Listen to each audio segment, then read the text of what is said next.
They had to cut the theater department. No Our Town this year because of Scott. I would work with Dylan O'Brien any day of the week. What's a burnout house like you doing in a place like this?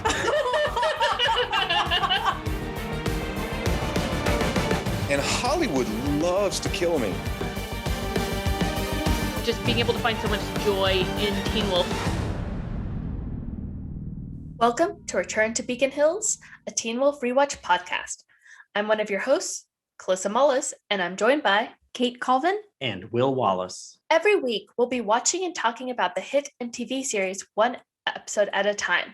This week, we're talking about Season 1, Episode 9, Wolf's Bane. If you're watching Teen Wolf for the first time and you're worried about spoilers, have no fear. This podcast is broken up into two sections, Alpha and Beta. The Beta section is for first-timers who are just now finding this awesome series and don't want to be spoiled about what's to come. The second section, Alpha, is where we go full spoilers and talk about not just the current episode, but the entire Teen Wolf series as well as its place in the fandom. In the show notes of your podcast app of choice, you'll find time codes for the Alpha and Beta sections. Follow us on Twitter and Instagram at RTBH Podcast, as well as on Tumblr and TikTok at Return to Beacon Hills. If you'd like to ask us questions or offer suggestions for future topics to discuss, you can email us at returntobeaconhills@gmail.com. If you'd like to support the show, you can find us on Patreon at RTBH Podcast. There, our Wolfie patrons will gain access to awesome exclusives like early access to episodes, full moon AMAs, the Beacon Hills Movie Club, where we watch and provide commentary for movies starring the amazing cast of Teen Wolf and featuring the work of our talented crew,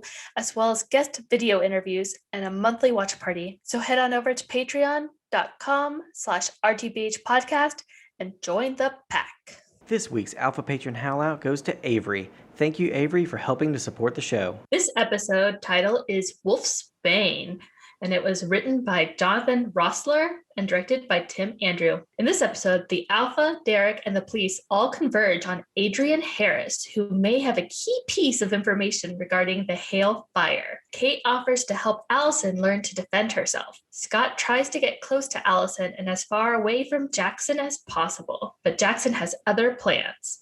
Stiles enlists Danny's help to trace the fake text Allison received that was supposed to be from Scott, and he and Derek make a startling discovery. This week's favorite quote is from Lydia Martin, who says, "Dumped by the co-captain of the lacrosse team. I wonder how many minutes it'll take me to get over that. Wait, seconds, actually. Seconds!" You do a great Lydia voice. Thank you, I try. And our honorable mention for this week is from, of course, Stiles Stalinsky, who says, "If I'm harboring your fugitive ass, it's my house, my rules, buddy." I feel like that should be a 1980s TV show. And every teaser, it's about, it's like Odd Couple, but with Derek and Stiles. And every teaser ends with, "If I'm harboring your fugitive ass, it's my house, my rules, buddy."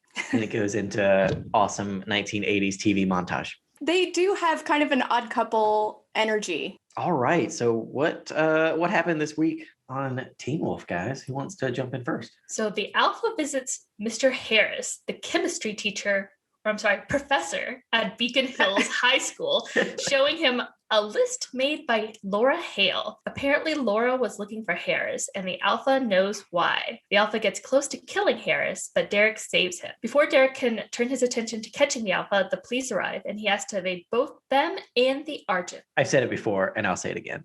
This is my favorite teaser of season 1, maybe because I've yet to rewatch the entire series as we go the entire show. I reserve judgment on changing that later, but it is definitely my favorite teaser in season 1. I just love how creepy it is. I love the lighting of it. It's super moody.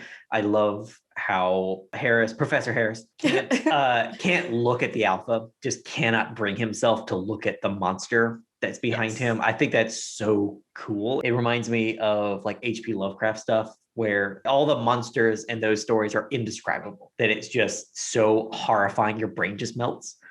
And so I like that, but also really it just short circuits. Your brain just can't handle the horror of it. But I love in this teaser because Adrian knows what the list means. Laura Hale's already come to him, and I guess he knows that Laura Hale's dead. I'm sure that's news around town. And he knows he's involved in exactly what happened and that the Alpha has something to do with that. And I also love that you just get like the Alpha's hand. And at one point as he's like stalking towards Professor Harris, you just get like, it's obviously like a full suit that this actor is wearing, and you just see like him from behind for just like a couple of frames. It's fantastic. I really like it. And we hear the Alpha speak for the first time, and it's so cool. I feel like this season is really great with the monster aspect of it, of just like the central mystery. Cause like in episode 3, there's another werewolf. And it's we kind of knew this from the pilot, but we kind of forget about it a little bit. And then it's the Alpha, and you get those glowing red eyes. And then you start to see it, and it's this big hulking monster. And then it speaks, and you're like, it just gets worse and worse. Like every new bit of information about the Alpha just makes the situation even more dire. And the modulation they did on his voice is really cool. Yes, and it's definitely, or at least to my ear, it's Ian Bohen, because we do get Ian Bohen's reveal at the end of this episode, and it just sounds so cool. Like whoever did the audio work on his voice just made it sound so deep and big, and it's just fantastic. So as Derek is running away from everyone who's chasing him, he sort of slides to the ironworks, and it looks great. And we learned from Tim Andrew that was actually Tyler Hoechlin who did that stunt and who suggested it in the first place, because it's sort of a baseball move, but it looks great on screen. It looks fantastic. This action sequence. I was very impressed by it. We also know that he can do his own backflips. Do you think all the unnecessary flipping in Teen Wolf started with Hoechlin, where he was like, this scene's really cool, Jeff, but you know what would make it better? Me backflipping into it. And Jeff was he was right.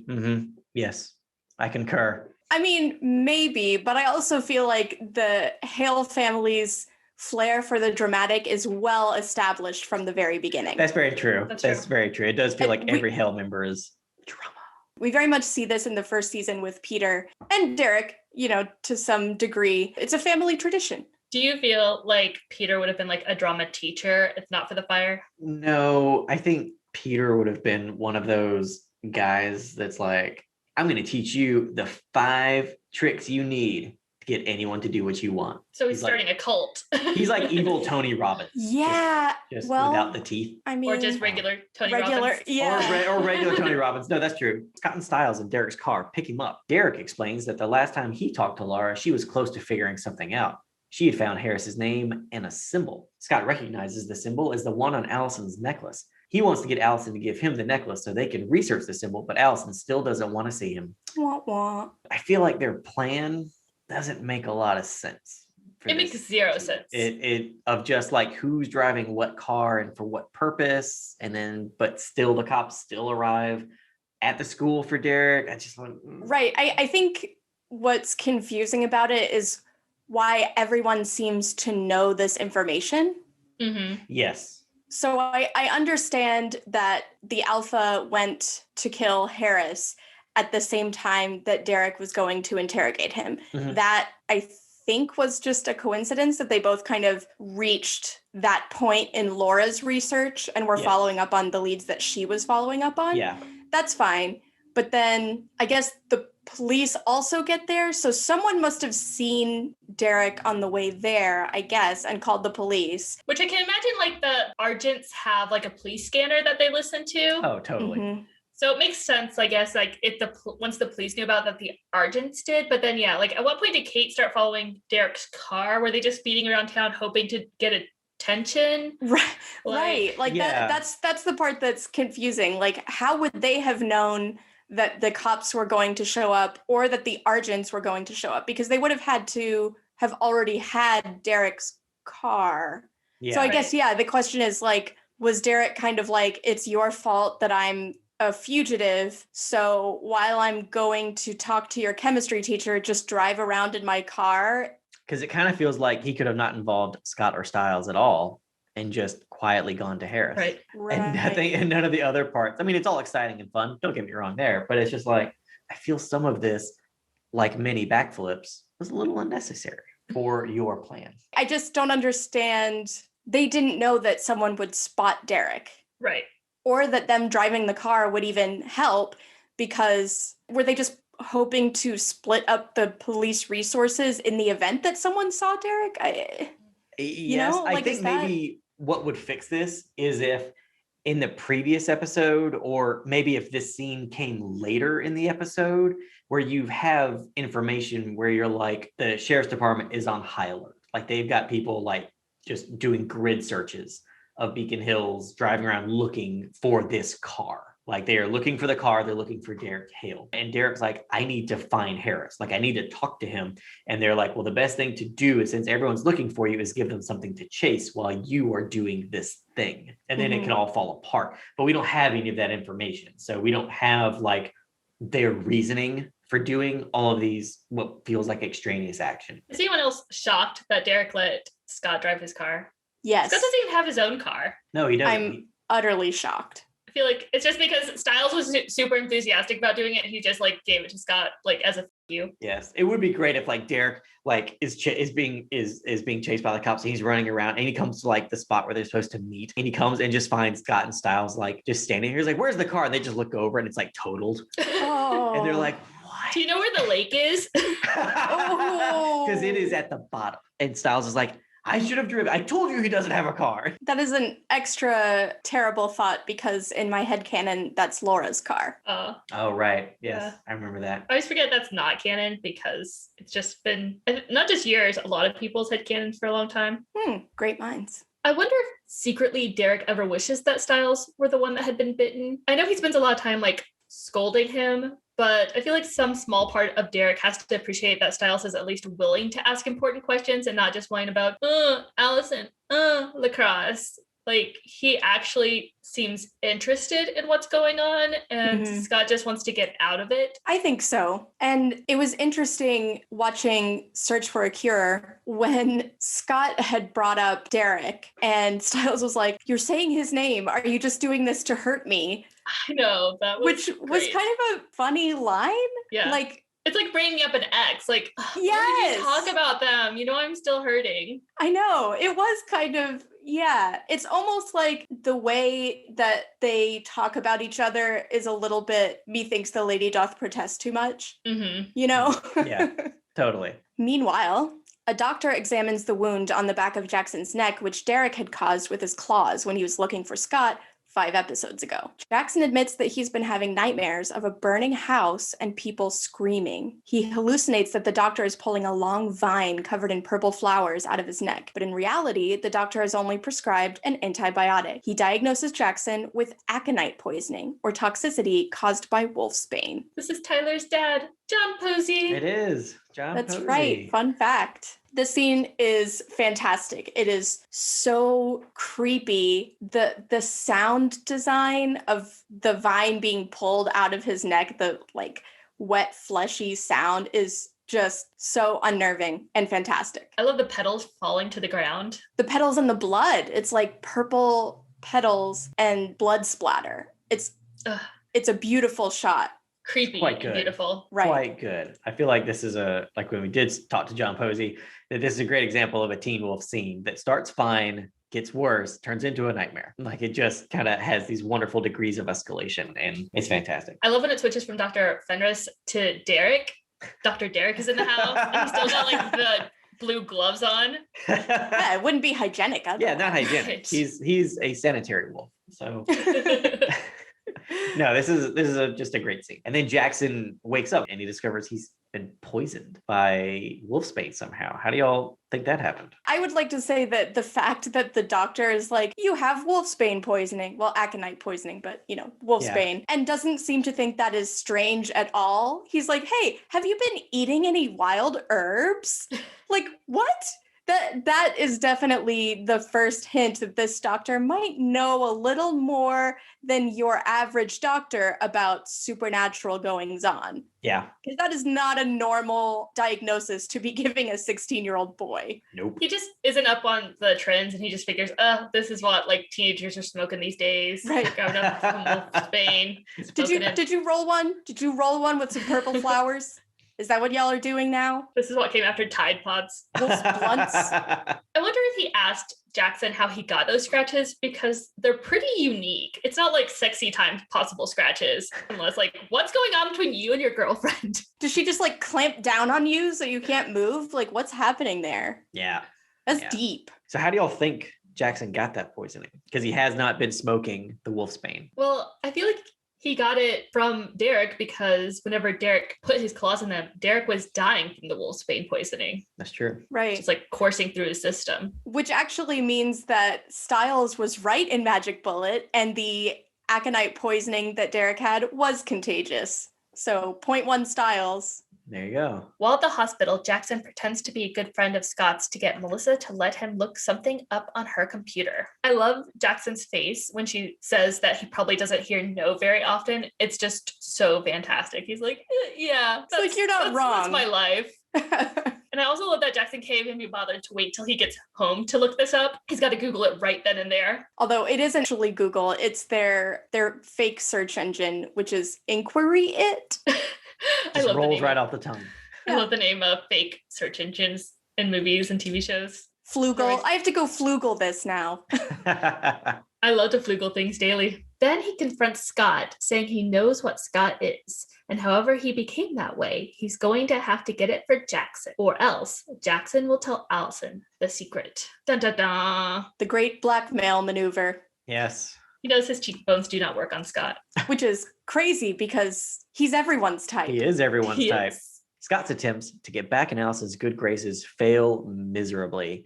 Stiles tells Scott just to steal the necklace from her instead. With Harris under a 24-hour protective detail, the necklace is their only lead on the Alpha. So Scott sends the pictures to Allison, and I would just love to know who took that picture of Allison and Scott in the woods, because it's clearly from the tell. I know. I don't think they have the old school phones. It wasn't like you could prop that up somewhere and do like a timer Yeah. photo. It's just, and it's also very high quality. Yeah, it's very high quality for a phone that probably had 1 megapixel. That's why she gets His up. camera. I mean, do you think they couldn't have just done a selfie? You know? I mean, it wouldn't have looked as good, but it's plausible. I feel like that's why she gets up and leaves. She's just like, we clearly had someone stalking us, and you're just sending me that photo like it's good times all around. Who is that creeper? Was it Derek Hale? Our stalker sent that to you and you just send it to me like it's not a big deal. Kids are always just getting up and leaving class, and the teachers cannot even be bothered. She's just like, oh, look, jealousies. That relates back to Othello, which we're reading in class. Right. She's like, now bringing it back to Shakespeare. I think it's been pretty well established that many things can't be bothered to be dealt with at this school. You know, Scott breaking a locker, Scott breaking a wall with his head, people just saying the craziest things about monsters, not even in a whisper while sitting on the stair, you know, things like that. And it's just like, people just let it go. They just right over their heads, or they're just so used to it now. And We see that right in this episode, in the next scene, which is in the cafeteria. yes, Scott gets really upset because Jackson is threatening to seduce Allison to get back at Scott if Scott doesn't deliver what he wants. Scott just breaks a tray. just in half. Just right surrounded in by half. people. And no one's like, that's really weird. People are just like, pass the curly fries. Need the curly fries. You know, and it's just like, what is happening here? Scott is doing so much property damage to the school. Like he said, he broke a tray, dented the locker, put a freaking hole in the wall with his head. Not to mention all the damage that the Alpha did in night school. I mean, you go to public school, Scott. They cannot afford your crazy antics here. Yeah. Very Your true. shenanigans are expensive. Maybe at Beacon Hills Prep this flies. But They had to cut the theater department because of this, Scott. So I hope you're happy. I hope you're happy. No, our town this year because of Scott. With Stiles in this scene, what we learn is that once again, nobody taught that boy how to eat food. I love the way Stiles eat. I need a video compilation of all the times he sees Stiles eating. And it's just, I feel like, I assume that was a choice by Dylan O'Brien, and it was brilliant. It's just so adorable and hilarious. Stiles doesn't know how to eat food. But because of that, I feel like Sheriff Stilinski is probably a master at the Heimlich maneuver and has probably saved Stiles' life no less than a dozen times while they've been eating together. Yep. You know, so Stiles is jamming food into his maw, and and he's super excited about something Stilinski's telling him about, and then all of a sudden he starts to choke, and Stilinski's like, oh god, and he puts his arms around his waist and does it, and then Stiles probably just keeps going without even. Right. He Giving gets a beat. excited. He gasps. He aspirates a curly fry. He chokes out the curly fry during the Heimlich maneuver, and then finishes the thought that he was having when he gasped. Exactly. It's all in like the span of like 3 seconds. You know what? I forgot how much fun this episode was from start to finish. It's just a fun episode. It's a really good one. So the threat of Jackson getting with Allison seems all the more real as Jackson insinuates himself closer to Allison and breaks up with Lydia through text. Ouch. Oof. Rude. But I do his comment of, see, it's not a joke, or else I would have put ha ha ha at the end. It's Oh just, my God. It's so, his delivery it's so of that is douchey so and funny. hilarious. It's fantastic. And then I love Holland's delivery of her line there about, I wonder how many seconds it'll take me to get over that. Seconds! I just want to shake my fist at the sky. Seconds! We didn't get this in honorable mentions, but I do feel like maybe it should have been his line about how his cheeks are like aerodynamic for swimming. Oh, yeah. Later in the day, Jackson and Allison are swimming, and he turns it into a bit of a competition, and he easily wins. He makes the comments about how he had unfair advantage because of his cheekbones. They're aerodynamic in water. They are great cheekbones. It's so creepy seeing him with her after what we just heard from him in the previous scene with him taunting Scott. But also, I really like the relationship between Allison and Jackson, as I've said before. Not in a shipping it kind of way, but they're just really fun together. Mm-hmm. Yeah. They have an interesting relationship. Yeah. Allison does not perceive him as like a romantic interest at all. Like it never seems like that. I feel like he feels the same way for her. No, I think it's great where it's just friends. And it's like, that is okay. Where people can be friends, except unless you're watching, when Harry Met Sally, because men and women can't be friends. But anyone could be just friends with Billy Crystal. Yeah. After school on the day of the big game, when Stiles is supposed to play first line for the very first time, Stiles finds Derek hiding out in his bedroom. And Derek totally looks like a cardboard cutout back there. And we see him just like lurking there. He totally does. We still need to get us one of those just to pop up behind us. I feel so bad for Stiles in this episode. It's tough hearing the sheriff's praise, knowing that Stiles won't make the game later. Yeah, it's I rough. know. It's really rough. And Calissa, this is a prime example of what I believe you were talking about. When Scott wants something, he does anything to get it. And currently in season 1, it is Allison and lacrosse. Like those are the things he wants both. And everything else kind of orbits around those two things. Right. But Stiles is like, I want first line so bad. Like I want it so bad. Call me Biles. Call me So Biles.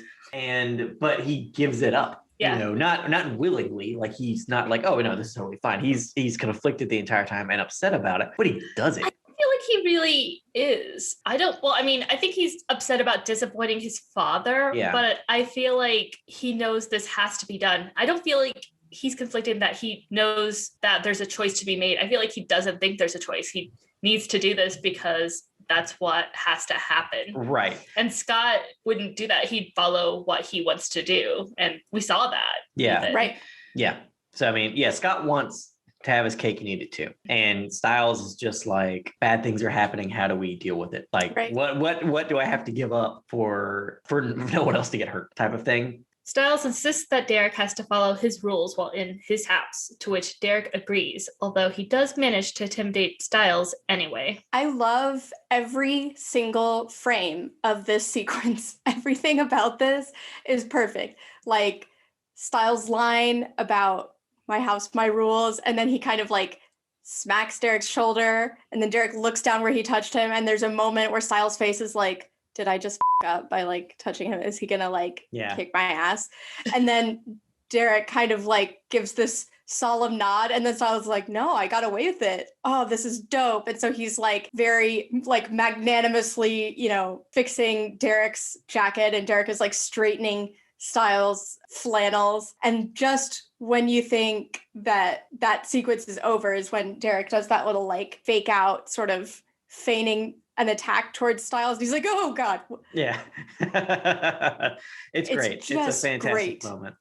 It's so good. It's like the encapsulation of their relationship in like 10 seconds. Like that's it. That is the relationship right there. Yeah. That is their, whatever you want to call it, in 10 whole seconds. And it's fantastic. It's so good. Hecklin has great comic timing. I feel like he's not obviously as physical as Dylan is or as the character Stiles is, but he's very funny.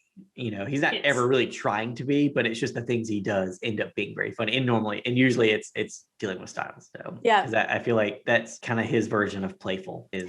It is, yeah. Stiles is the only person that Derek would react that way to, with the whole like readjusting of the jacket and the fake out and everything. He wouldn't do that with Scott. He wouldn't do that with Jackson. I mean, he was sarcastic and intimidating to Jackson, but it wasn't playful. It was like, not you're an asshole and you deserve this. Yeah, exactly. Absolutely. Yeah, there's and it's very subtle because Derek is not a happy or playful character. We were just talking about, we do not see him smile very often. We never hear him laugh. He's just not a very playful character, except occasionally with Stiles. Yeah. They have these like very subtle interactions where Derek is kind of like grudgingly amused. Mm-hmm. And this fake out bit is so great. I feel like if Stiles had a pigtail, Derek would have tugged his pigtail. Absolutely. Yeah. And then in this same scene, when he says this no fit, he's like, he's salty, but he's also playing along with Stiles' weird little cover story with Danny. Yeah. Mm-hmm. He understands that this is how we're getting the information we need, and I have to be a part of this begrudgingly. You can't deny the chemistry. There's chemistry between the character. I remember way back when I fought it, of like, oh, stare, yeah, I don't have anything to do with that.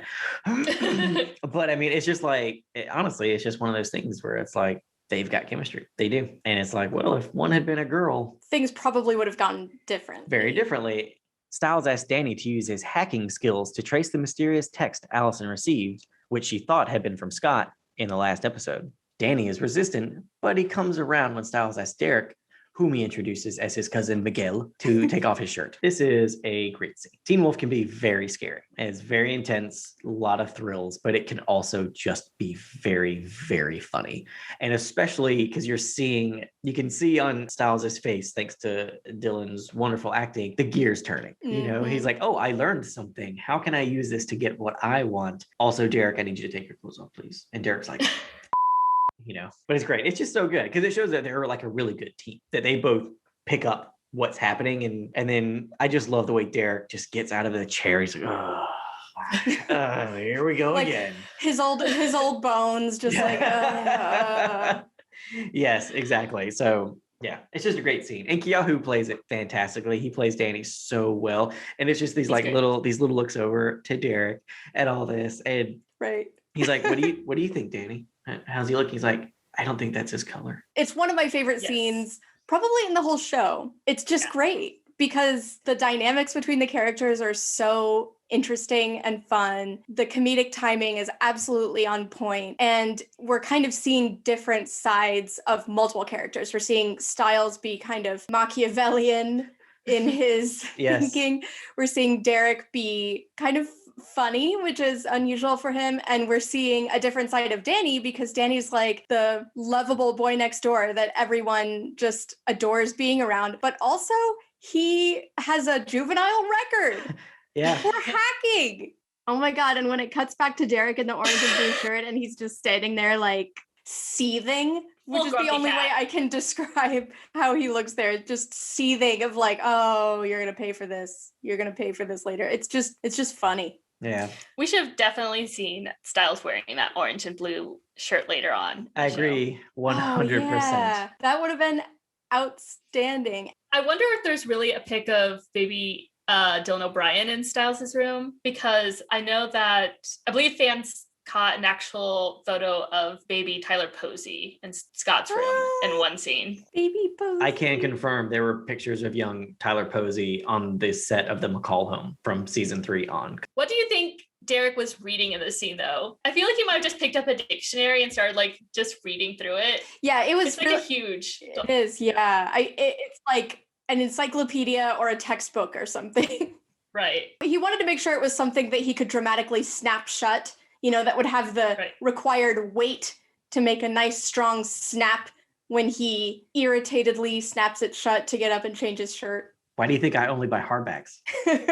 Scott goes to Allison's house, but since Allison has gone for a run, he encounters Chris instead. I really like this scene because I feel like this is a great pulling back the curtain on Chris a little bit. Like, I love that he gets out the beer for Scott and he's like, no test. I get it. High school romances are great. You know, they burn hot, but they burn out fast. It's so human. You know, it's just such a human thing that we don't really get from Chris. You know, he usually has an angle, which and then he brings it home. He brings it home and he's like, hey, yeah, high school romances, chummy conversation. What do you know about Derek Hale? Exactly. I feel like JR's like reading of these lines before we get to the tell me about Derek Hale stuff it just feels like he's remembering, you know, that right. He's remembering what it was like to be in high school and to be in love and all that. It's just a wonderful human moment between characters. Right. It is kind of the first time that it feels like we have any sort of glimpse of what Chris is like when the guardrails aren't up. Yeah. And then, of course, he brings it back around to an interrogation about Derek Hale, and they're right back up. But for just a second at the beginning of that conversation, it's like, oh, he's talking to Scott like a person would. Yeah. Well, on her run, Allison goes to the burned down shell of the Hale house looking for answers. And this is a really good scene. But my first thought was, I thought Allison didn't believe that it was actually Derek in the school. I don't think she believes that it's him. As she tells Kate the scene, she feels helpless. And I feel like she's just so like shell-shocked and confused about what's going on. She's just going to the Hale house in search of answers.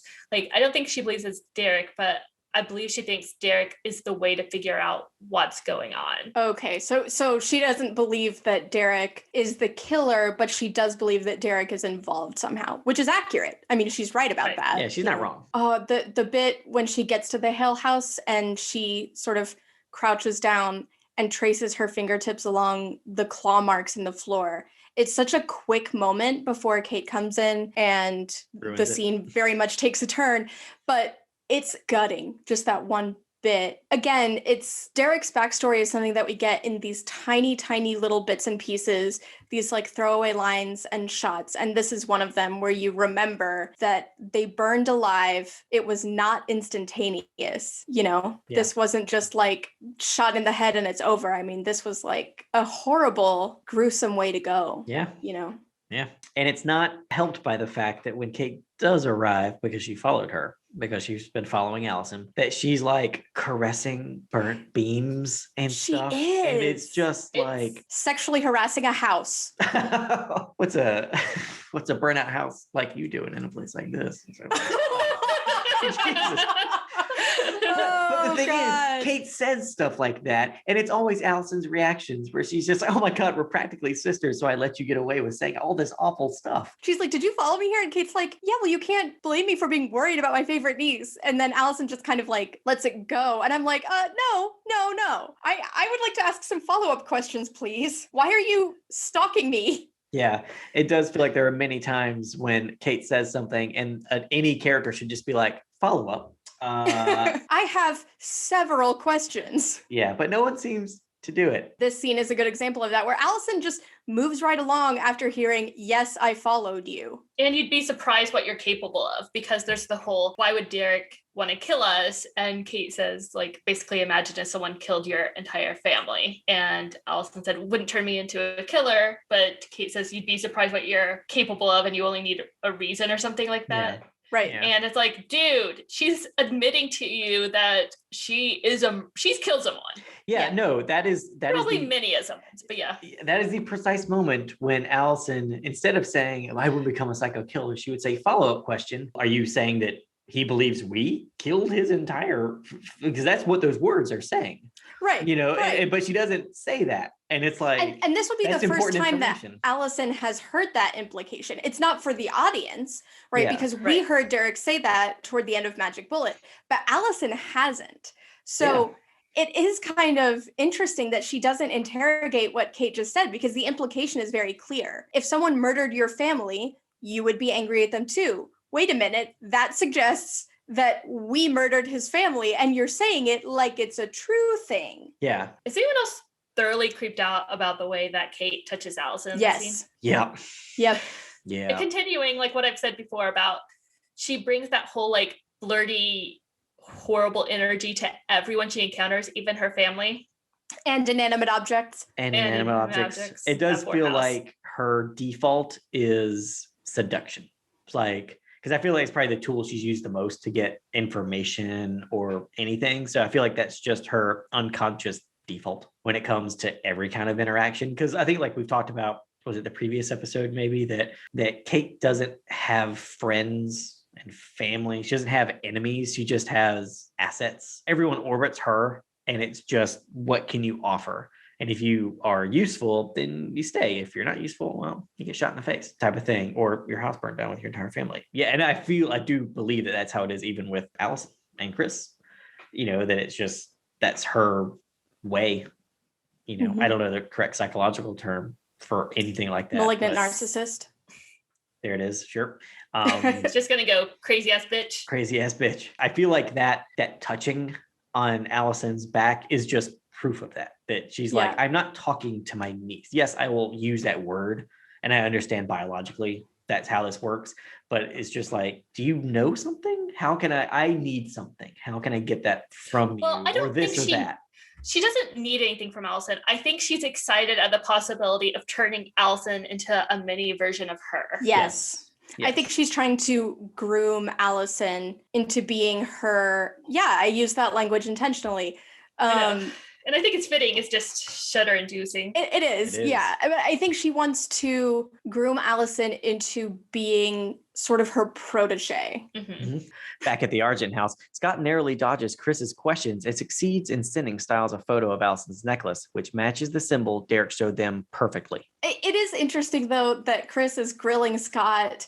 And, Scott says, I'm not the only person who knows Derek. And Chris is like, well, you were seen talking to him.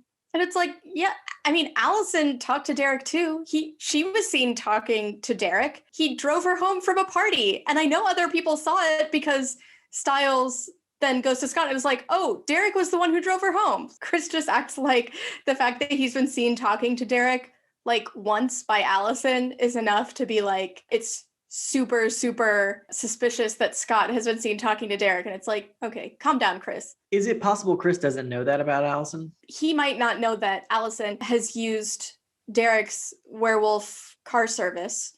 It's wolf, but the U has the umlaut. Yeah! Ooh, good one. Thank you. Uberwolf. Uberwolf. Yes. Oh, that's even better. I like that more. That's even better. Yes, Uberwolf. But I do feel like this is the bad side of the Argents kind of coming out in Chris, where it's the type of thing where they become very myopic multiple times, where it's like, we have a new piece of information, all resources go towards this piece of information, instead of we have a new piece of information, how does that information work in context with the other information we have? Because there's like, there is the bit where was it the last episode or the episode before last, where at the end they're like, is Stiles the beta? And they're like, no, he's not. Probably not. I feel like that doesn't really it actually goes nowhere. But I feel like this is just dropped. It is, yeah. And I find that to be very strange. I feel like Stiles, it makes sense to me that they'd want to pursue that more than Jackson. Like you said, Jackson could lead them to some information, but because the healing thing, it seems unlikely that he's the second beta. Yeah. But Stiles, I feel like, makes sense, and I don't know why they didn't. Yeah. I'll tell you why. They see him play lacrosse. Okay. And they're like, I think they'd be like, he's trying real hard to pretend he doesn't have werewolf capabilities. Exactly. And Kate's like, that's exactly what a werewolf would want you to believe. I don't know how they didn't watch Scott play lacrosse one time and be like, okay, he's the beta, right? He just backflipped over that guy. Like, come on now. Yeah. Which we know from stalking Derek is something that all werewolves like to do? Question mark. Just all the flippies. There's so many flippies going on. Having traced the text to Melissa McCall's work account, Derek and Stiles head to the hospital. Stiles talks to Scott on the phone, who's already at the lacrosse field for the big game, but Stiles doesn't tell him about his mom. Stiles also admits he knows he won't make it to the game, which means he won't get to play after all. Except he doesn't admit this to Scott. He tells Scott he'll be there soon. And Derek points out, there's no way you're going to make it. And he says, I know. That's true. And I feel like Derek knows how important this is to Stiles. He was standing right behind the door whenever he heard the sheriff talking to Stiles about how proud he was that he was going to be starting and that he was going to be there to cheer him on and everything. So I feel like we get just a flicker of like almost respect from Derek in the scene before he slams Stiles' head into the steering wheel, because he knows what Stiles is sacrificing, which is something that Scott hasn't been willing to do. Stiles is just willing to set aside his personal desire to do what needs to be done. And I feel like, yeah, Derek respects that, even if he doesn't fully like Stiles, which I think he secretly does.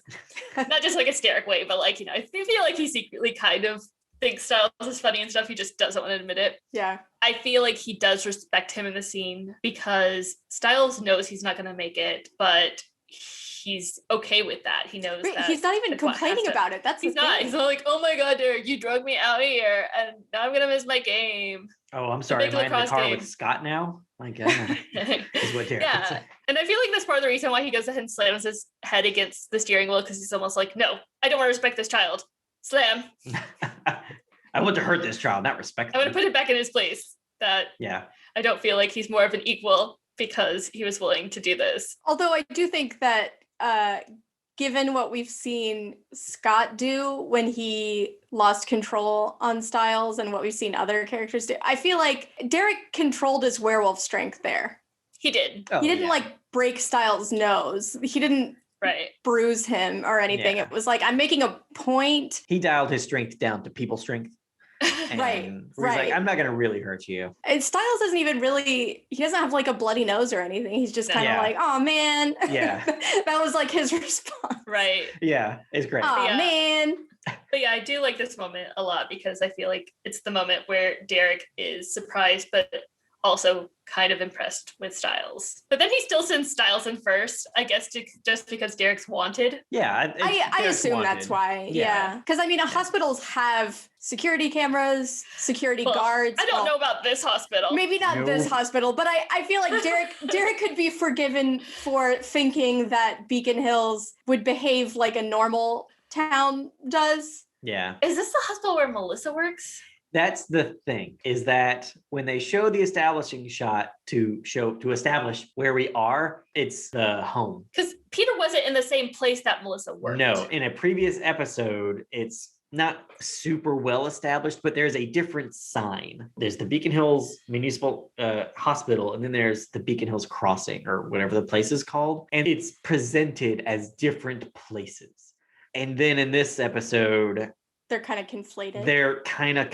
Because we see the exterior of where Peter is, but the interior is the actual hospital. Now it could be like opposite sides of the building type thing, which I think is probably the most generous way to do it. But the problem is they wanted to have, we need the Peter reveal, you know, and we're going to the hospital because that's, the text has led us to Melissa, who works at the hospital, and we've kind of established they're not the same place, and it's confusing. It is. I don't feel like they should have done the Melissa text. I feel like they should have come under, because it's only like a mystery for like two scenes. Yeah, and honestly, he's got the nurse. Yeah, just get a burner and text. Right. I feel like they could have definitely done a better job with that, setting up the wait that they needed to get to the hospital. Back at the lacrosse game, Scott explains to Jackson that the situation isn't as simple as he thinks it is. Largely because there are whole families of werewolf hunters. So Jackson, after his doctor's appointment, he inquiries it about aconite poisoning that leads to werewolves, and he buys it instantly. Like there can be no other possible explanation. But then Scott's like, also there are werewolf hunters. And he's like, bitch, please. Like what? That's ludicrous talk. It's like you just learned about werewolves and bought it instantly. How are you? I mean, he only questions it for like 2 seconds also. That's very true. I feel like his initial response is, Scott's saying this to get me to not be a werewolf. Right. He's bullshitting me. Yeah.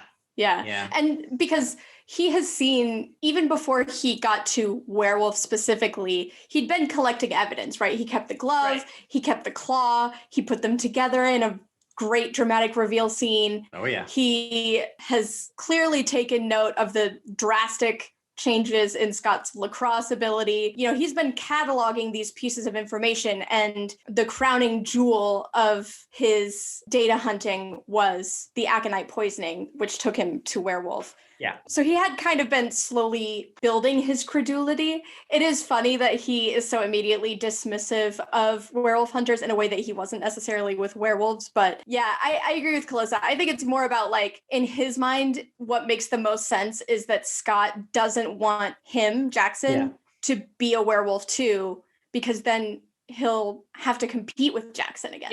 Yeah, that's entirely, I feel like, Jackson's thought. Like, you know, it's not that Scott doesn't want Jackson to have to go through the same things he's had to go through. It's that, oh, he'll be so threatened by me because I'll be even a better werewolf than Scott is because I'm so amazing anyway. Yeah. Also, though, in Jackson's defense, he has been close to the alpha twice, and there's never been hunters present. That's true. And on the one occasion that Scott almost attacked Jackson and Allison, it wasn't a werewolf hunter that averted that disaster. It was just Derek. Jackson realizes that Scott, when talking about werewolf hunters, is referring to the Argents, which makes sense since Argent is the French word for silver. Kate, how's my pronunciation? Okay. Argent. So it was terrible. It was terrible. Probably there were multiple people who picked up on the fact that Allison's last name means silver and it's a werewolf show.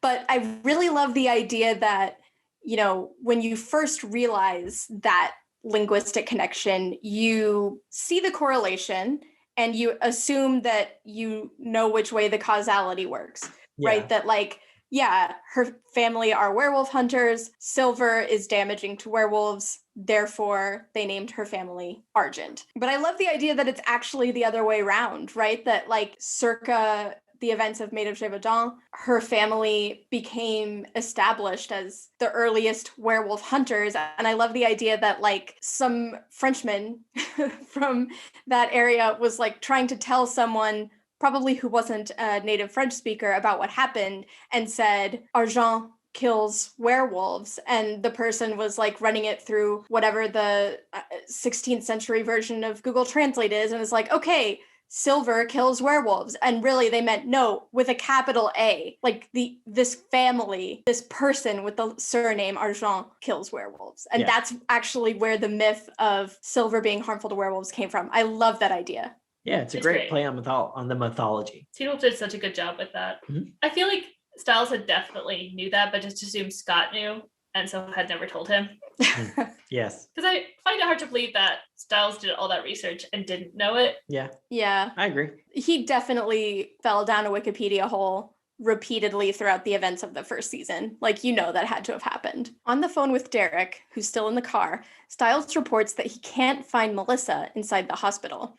Derek says to ask for Jennifer instead because she's the one who's been looking after his uncle Peter. Stiles says that even his uncle is absent. Derek realizes what this means. Peter isn't catatonic at all, and he's the alpha. This is a great moment. I remember reading this in the script the first time and was blown away because when we meet Uncle Peter, burned catatonic Uncle Peter, it didn't feel like a setup. It just felt like, because the context of this scene is Argents are bad. They did this thing. Here is proof of their treachery. It was not like, it just never felt like a setup. And, you know, we came back to Peter one other time, which we've talked about extensively in a previous episode, or I didn't like a portion of that scene. But even in that scene, it didn't feel like a setup, especially with the part of the scene I didn't like. And then when this happens, when the reveal comes, I was just like, what? I thought it was so cool. I would have loved to have seen that because you give great reactions when you're surprised. Flo. That's true. You do. Yeah. I've been told that before by y'all many times. I think it's interesting watching Derek's face in this scene during this conversation because he gets there really quickly. I mean, all things considered. And I just wonder if part of him suspected, maybe not necessarily that Peter wasn't actually catatonic, but that based on the information they had, the alpha, assuming that the alpha was the one who killed all those people who were connected to the Hale fire, it felt like it had to be a Hale. Mm-hmm. Right. You know, and in that scene where he goes back to talk to Peter, he says, is it one of us? Did one of us survive the fire? And of course, the answer is Yes. Yeah. You're looking at him. So it's just interesting when you can see the gears turning in his head when Stiles says that Peter is also absent, it just clicks into place. It's like there was just some sort of block in his head that was keeping him from putting those final pieces together. And now that obstacle has been removed and it just falls into place. Of course, it's Peter. He didn't want to face up to it until he absolutely had to. Right. Yeah. Yeah. And it's one of those things where it's like there's another werewolf. And as far as Derek knows, there's only 3. There's him, there's Scott, and the Alpha. And he knows about Peter, who is still a werewolf despite his catatonia. But then it's like the moment you get like one piece of proof of something that you don't want to believe, it's like, well, the wall just came crashing down. And it's like, nope, that was it. I made a horrible mistake. I made many horrible mistakes because I'm Derek Hale. And then he was like, run. Because that's it. That's the only thing it could possibly be. So, but I have a question though, because you can't find Melissa. Where's Melissa? There's no one in the hospital. It's an empty hospital. Where is everybody? Where's everybody? Because that's the other thing. When we were talking about like why would Derek send Stiles in there, but it's like I feel like Derek expects it to be a normal-ish hospital. Yeah. Where it's never just abandoned, which is almost what it seems like here. Yeah, I don't think that until that moment Derek had any reason to think that he was sending Stiles into any kind of danger. It's supposed to be a recon mission. Yeah. Yeah. But still, it's just one of those things that I feel like you don't really have time to think about because the turn comes and then instantly we're into a fight. Right. Or we're in a scene break and then we come back and the fight begins very fast and which is exciting, but it's just you're not really given enough time to think about where is literally every single person. No money means no extras. No money means no extras. So in any scene where you can avoid having other people, you will avoid it. That's what happens when you have a teeny tiny budget. In later seasons, whenever Stiles' Jeep arrives outside, a klaxon goes off inside the hospital and they just go to a bomb shelter because they're like, bad things can only happen when Stiles' Jeep shows up. So, yeah. Or maybe they just have like wholly separated floors where it's like the first floor, we actually have hospital stuff. The second floor is abandoned. So you can just have werewolf shenanigans up there all you want. Third floor. Shenanigan floor. Yeah, we have designated werewolf shenanigan floors. Gotta respect it. Yeah, I just picture in a later season, like the elevator doors open and fighting spills out and they're like, no, wrong floor. Wrong floor. And they just like fight back into the elevator and then ding, and the doors. Stiles nearly becomes yet another casualty of Peter and Jennifer, but Derek comes in and fights Peter, allowing Stiles to get away. Stiles just like drops immediately and starts army crawling out of there. I love that. Great. I love that bit when Derek says, get out of the way. Well, first of all, I really like how Derek says it, where it feels very natural, where it's not like, Stiles, get out of the way. It's not a dramatic moment, actually. It's like, he's like, this is a crazy bitch who's helping you kill people. Stiles, get out of the way. And Stiles' response is just, drop, like it's the first stage of stop, drop, and roll. He just hits the floor. 2 things about this I love. Peter's like, oh, and Jennifer, and turn around Jennifer, and all of a sudden just elbow right to the face. And she like barely says anything. And it's just she's just already out for the count, and it's like, okay, that's fine. I like that. That's really funny. But then you're right, he's like, get out of the way. And he just shrinks down out of frame. And you're like, okay, he's out of the way. But then the next shot is wider. He's just there on the ground. Like he has not actually moved himself anywhere. And I love the army crawl and everything, but it's just like everything Stiles does is flailing.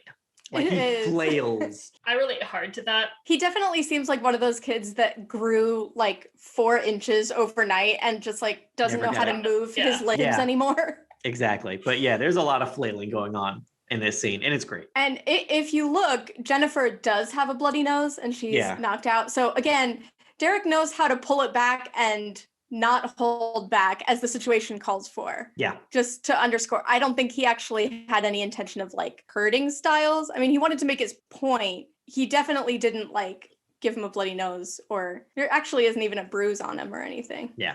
So Peter claims that he didn't mean to kill Lara, but that his mind and personality had been burned out of him during the fire, leaving only instinct in their place. But becoming the Alpha had pushed his healing past the plateau and allowed him to fully recover. I call bullshit. It's total bullshit. Nope. He's such a liar. Yeah, nope. Also, the fan theory is that Derek crawls through the glass in the scene to give Stiles time to get away. That's a good theory. And I feel like it makes sense because we never actually see his legs get injured, but still he's crawling. And I feel like it's to give Stiles, time. That's the thing about hardcore shippers. They will plug the holes in any piece of writing as long as they can find a way to interpret it in a way that supports the ship. Ships find a way. Exactly. Over here. Yes. That it's like, wait, why is he crawling? His legs aren't. I know. It was to give Stiles time to get away. I didn't come up with that one. I can't take credit, but it was a bit of a thing amongst Steric shippers. That was the explanation for this scene. I would also like to give a little shout out to the tuft of hair at the back of Derek's head. It's beautiful. The little like duck tail feather tuft of hair. While all this is happening, Sheriff Stilinski interrogates Harris. 6 years ago, before he'd gotten sober, Harris had met a woman in a bar and she had engaged him in conversation about his favorite topic, chemistry. She asked him about things like how to melt a lock on a bank vault, how to dissolve a body and get away with murder, and even how to start a chemical fire and get away with arson. A week later, the Hale house burned down. Though he didn't get the woman's name, he gives Stilinski the same clue he gave Laura Hale when she'd come to him. The woman was wearing an unusual necklace, hence the symbol Derek found. I love the way this scene is filmed. Both, it's a callback to when Harris was speaking to the Alpha. He has his back to both the Alpha and the sheriff. And I feel like it's a great way to show that he's kind of a coward and he's unable to face up to what he did. Literally, he will not face the consequences. He will not look at either of them in the eye. He has to just face a way to even talk about it. Yeah, it's a great visual parallel. So Harris gives Sheriff Stilinski drawing of the pendant and says, when you find the woman with this necklace, you'll have found your arsonist. And Sheriff Stilinski does not approve of his choice of words. He says, murderer. Arson happens to property. This girl's a murderer. And it is a good ass delivery of that line. It is so badass. Quite good. That Lyndon Ashby, he knows how to act good. He knows how to act good. He does. He's very good at that. And it is, as we were talking about earlier, that the sheriff is really the only character besides Stiles to express anything approaching sympathy, I feel like, for what happened to the Hales, which is strange because a little bit. It was the deaths of somewhere in the vicinity of 10 people, some of whom were children. Mm-hmm. And everyone is very nonchalant about this mass murder, except for the Stilinskis and then the Hales themselves. Back at the hospital, Peter spins a mirror and finally finishes healing instead of apparently waiting for dramatic flair. How is this not dramatic flair? I know.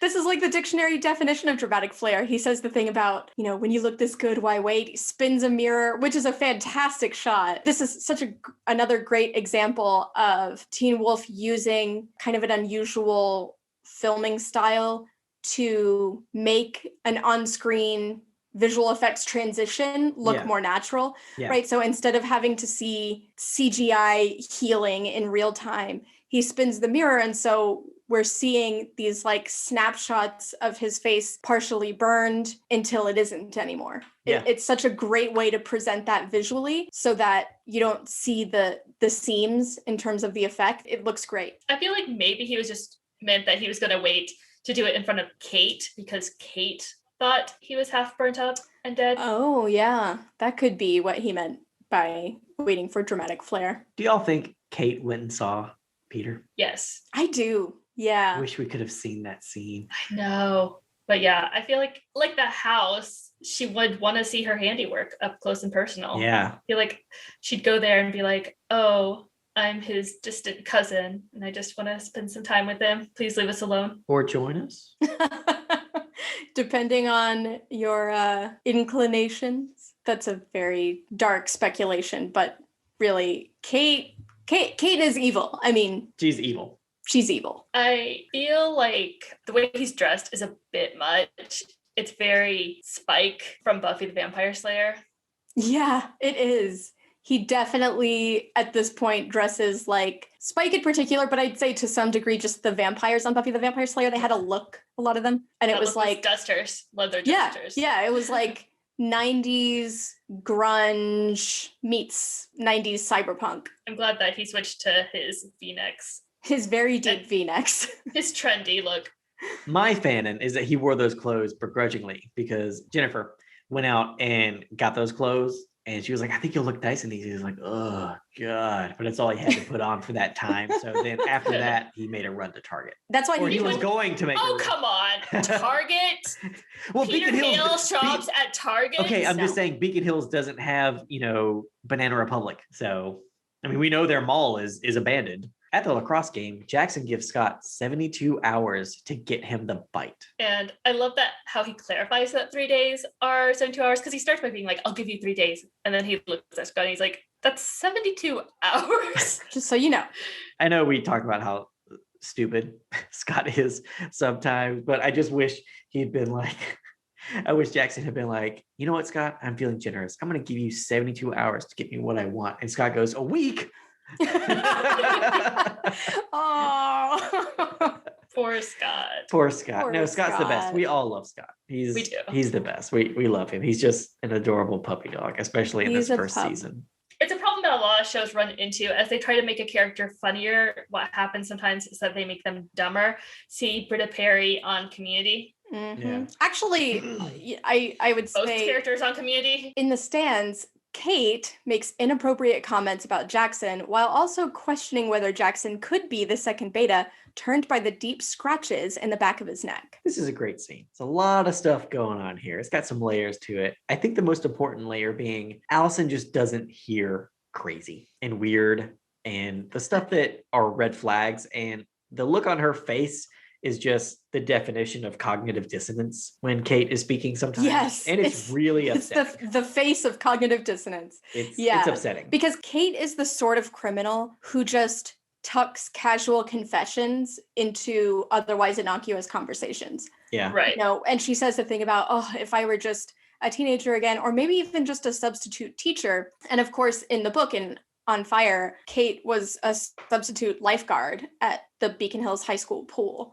Yeah. And that's how she insinuated herself into Derek's life. And she's just casually tucked this into a conversation with her niece, with her brother sitting right next to her, just saying like, I would Chris heard love that. Yeah, I would love to have a sexual relationship with an underage boy, and all I would need was to be a substitute teacher or something. I need access. Get me access. Yeah, That's what it is. Get me the opportunity. That's what I would do. I feel like she's just she just walks around waving a giant red flag. Yeah. She Yeah. has no compunctions about that. Everything she says is a criminal confession.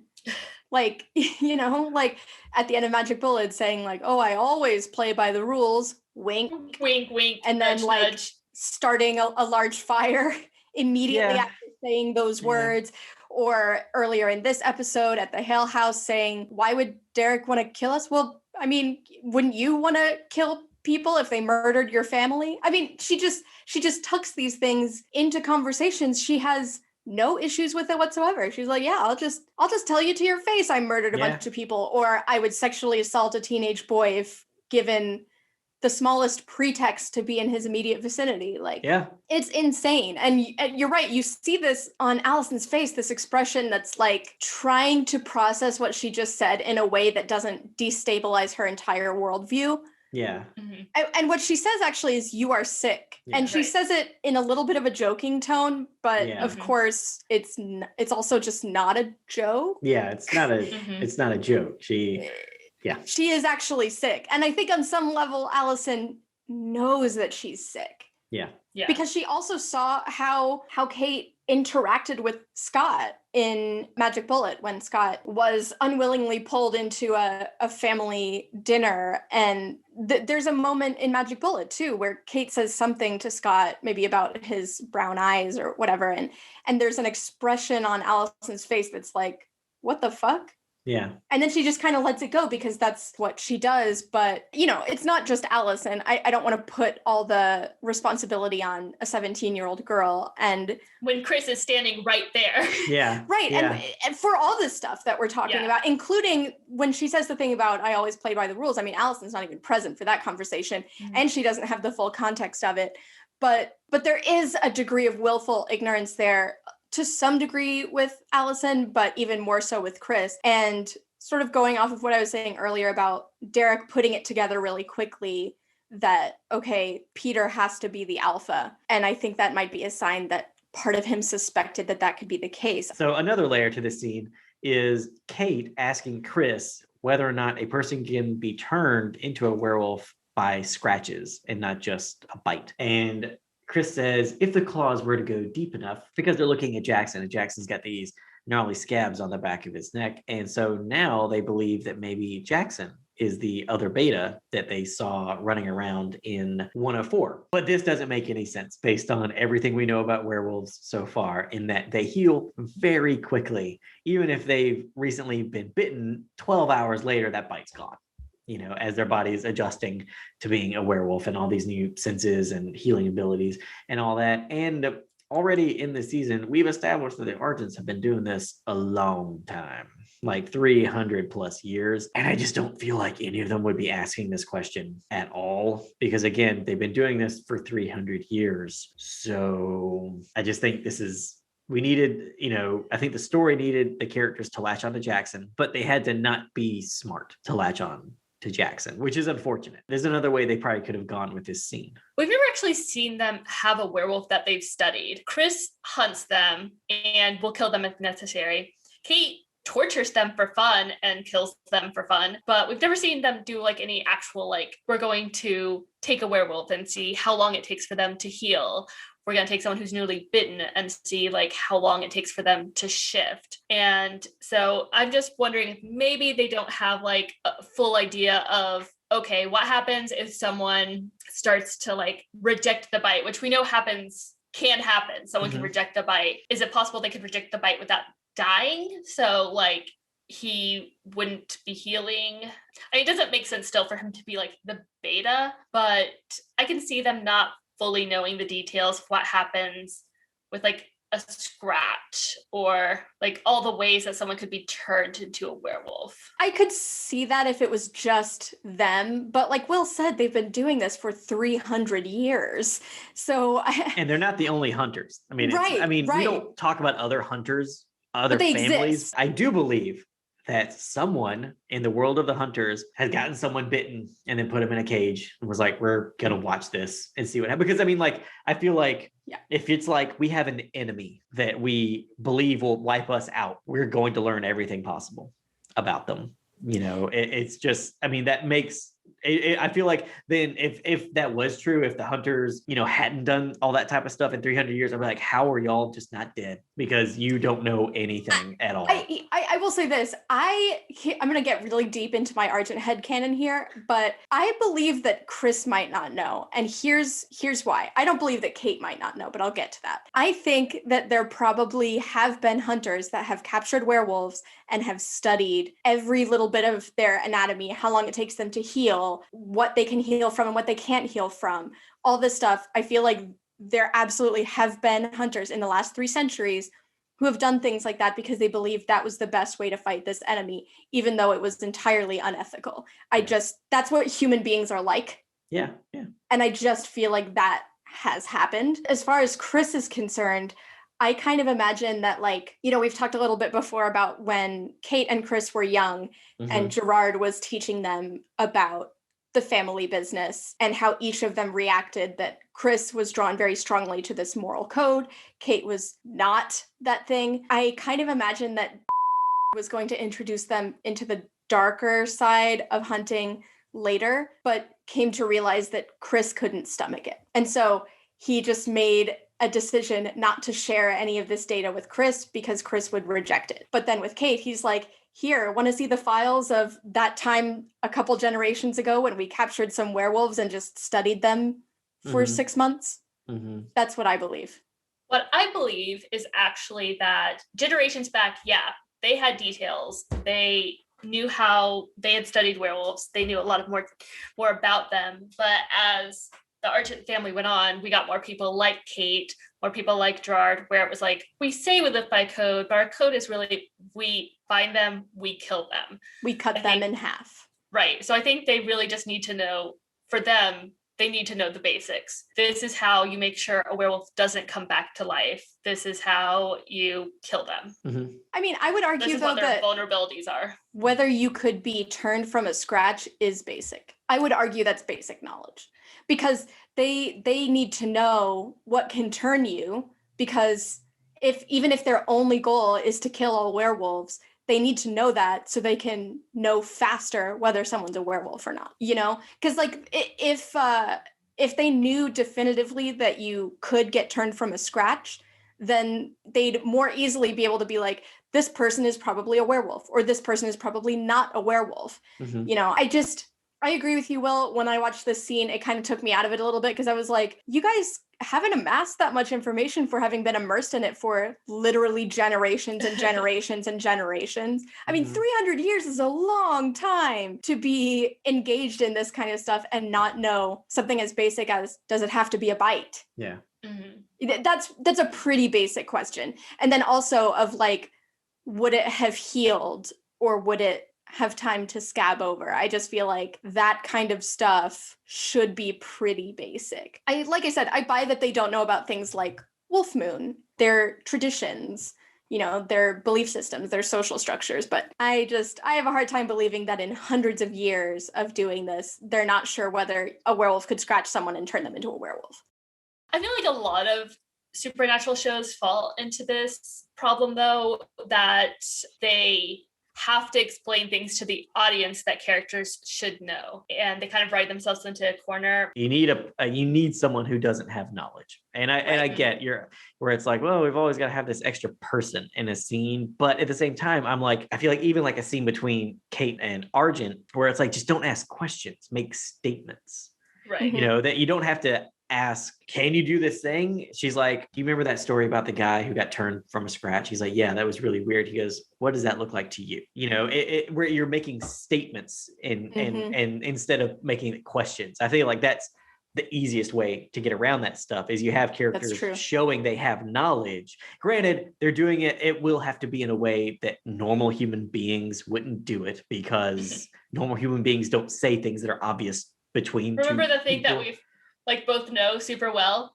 How long Let's have talk about that. It's like, Kate, we've been friends for 7 years, you know. It's like, no, we know this information, you know, whatever. But I feel like characters making statements is better than characters asking questions that they should already have answers to. Yeah. You got to just think about the scene a little bit longer. And I get it, you know, TV schedule, like TV crunch, and I got it. But it's just like, I would rather work until 3 a.m. on a scene than be like, we just have to go, but these characters are going to not be as sophisticated, as well informed. Like, we're diminishing character to have this, to get this information across. We have to diminish character, and it's like, you should never ever do that, because then you've diminished the character, and why am I going to care, you know, as much as I do now? But clearly we still do care, because we're talking about it 10 very years much later. So we care about the show very much. Remember, loving something unconditionally doesn't mean you love it better, it means you love it sadder. I think that's completely true. So just because we say we don't like something in Teen Wolf doesn't mean we don't love it with all of our wolfy hearts. Wolfy hearts. All right, Wolfies, it's time for our interview with actor Adam Fristoe, who played Adrian Harris on Teen Wolf. Let's have a listen. All right, the people want to talk about Teen Wolf. Let's talk about Teen Wolf. Yes. All right, let's jump in. So, Adam, how did you come to be on Teen Wolf? Yeah, well, you know, so as you all know, it started out by shooting in Atlanta, and I've been a fixture in Atlanta for a very long time. In fact, that was at a point in my career where I was like, okay, I've got to leave. I've got to go to LA or New York, and I didn't really want to for a variety of reasons. And I got called in to play Deaton. Right. So I got an audition, an interview to play Deaton, and a callback for it, and went in to meet with Russell and Jeff Davis for the role, and read for that, and obviously they liked me, but you know, you got to go with Seth Gilliam. You just have to, because he's amazing. And then so they offer me, you know, this role, and I don't know, I wasn't in the writer's room, but I don't think it was intended to be anything more than like just a one-liner, you know, like a one episode, like little perfunctory teacher thing, you know. But I remember being in that audition and seeing Jeff and Russell look at each other, and they're like, what is up with this dude? Like, there's something going on inside of him, and we do not understand it. That's perfect for the show. And so, and so then I came in and, I'm the kind of actor that I like to say yes to. I don't get all bent out of shape about the size of roles. I think specifically in episodic television, you can come in for something that's very tiny. And if you do something interesting with it, all of you wonderful writers go, thank you.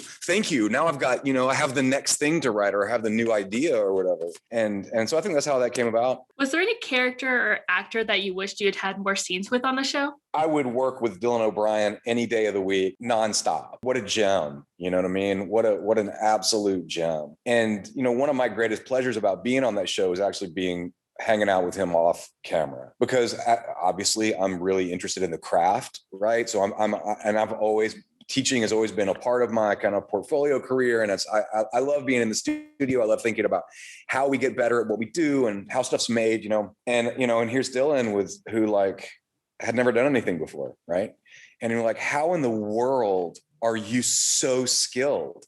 Like, not just like good, and it's not just talent. He had skill, right? He knew how to play to the edits. He knew how to do everything that like you would learn after doing for 20 years, right? And so I just had a really great time kind of talking shop with him and trying to figure out where that had come from. I would love to work with Seth. It didn't really make sense for our characters, particularly at that point in time. I actually had wished that I had scenes with Seth on Walking Dead. We were in the same season together. Actually, funny thing about that is I actually auditioned for the role that he was cast in that, which I don't necessarily think of myself in the same category as Seth, although I don't know, there's some similar stuff. This would be my go-tos. Again, it doesn't make sense at all, but I would have loved to work with Gerard. Yeah. I mean, again, it wouldn't have made any sense for our roles unless like somehow we were affiliated in some sort of badness, which would have been cool. But he's an actor that I admire, and have always admired. So the first season of Teen Wolf has done a great job of introducing sort of the archetypical characters, only to break them down and reveal who they really are. So until this episode, we've really only seen Mr. Harris as the arrogant teacher who's messing with Scott and Stiles a lot. But this episode shows us that beneath that, there's someone who is terrified. So what was it like being able to peel back those layers of the character? Especially since, like you said, you think that probably originally it was just going to be like a one-off thing, and there ended up being more to it there. Performing in episodic television is its own kind of unique thing, because typically you don't know what's going to happen. But from the very beginning, as the actor, you have to play like, especially if you're in supporting roles, you don't give us the scripts. We don't get them. I don't get to read them. I don't get to read them in advance. Sometimes we don't even get the scripts at all. We're just given the sides for our scene. I mean, which is crazy, right? But that's the reality, right? So you've got to play stuff with open in a way, right? So that anything could happen in future, and that you could retroactively have the audience go, oh yeah, that makes sense, right? Even though I didn't know, right? I don't know that I have anything to do with that hail fire. Nobody told me that. I don't know anything about that. That was actually one of our questions. Was how far in advance you knew that? I knew it when I read the scene.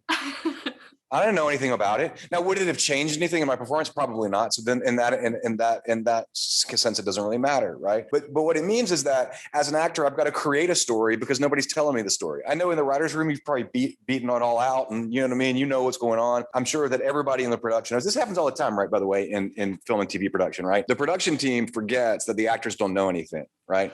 You all live and you work on it in such detail for such long periods of time. You know everything. And so I think you kind of assume that we do too. We don't. Nobody tells us, don't tell us anything, nothing. When I was on The Walking Dead, I didn't never read a script. I just got my scenes. And you get to set and they're like, well, are you in this group or in this group? I was like, I don't know. Somebody in hair and makeup will tell me. And I'm like, great, now I can do my job. Awesome. So, it kind of play things like, and especially in a show like Teen Wolf, where obviously there's a lot of mystery, right? The tension is built around who is it? What is it? Everybody's got a secret kind of. And for me as an actor, being the guy with the secret is kind of a brand, right? I like to say, like, I'm the guy that'll tell you everything except that one thing. Or I'm the guy who, tread lightly because might be the world's greatest philanthropist, might be a serial killer. Right. Yeah. And that's the kind of the way that I play things. My other one is like, I'm the smartest guy in the room, or I'm the person who think is the smartest guy in the room, or I'm the guy who thinks he's the smartest guy in the room. Right. But there's this big array in those qualities. And so what you're going to do then is I'm going to bring some of those qualities forward, right? And in Teen Wolf, what they were really interested in, and it was clear from my interview, is that part of me that I can bring out, which is that there's a secret. And you don't have to know what it is, and I don't have to know what it is. I can just let it be there, and then the camera can decide, right? So to me, like in terms of the archetypal characters that then get revealed to be additional things, I mean, that to me, that just seems natural, right? That's what it has to be. If it were just like this one idea, I think it would be rather dull. You reveal that behind this arrogant person is someone who's really afraid. And I suppose that that's true. I mean, of course, I didn't know that in advance, so that's not what I was playing, right?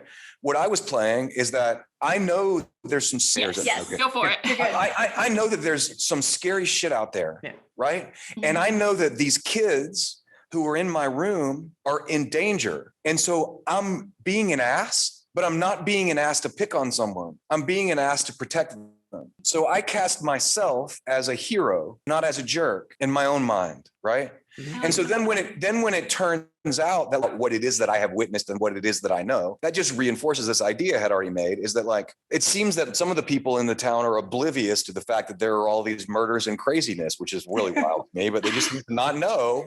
I don't know why, but clearly I know something, right? Mm-hmm. So it's just revealing what it is. And that's something that you guys tell me what it is.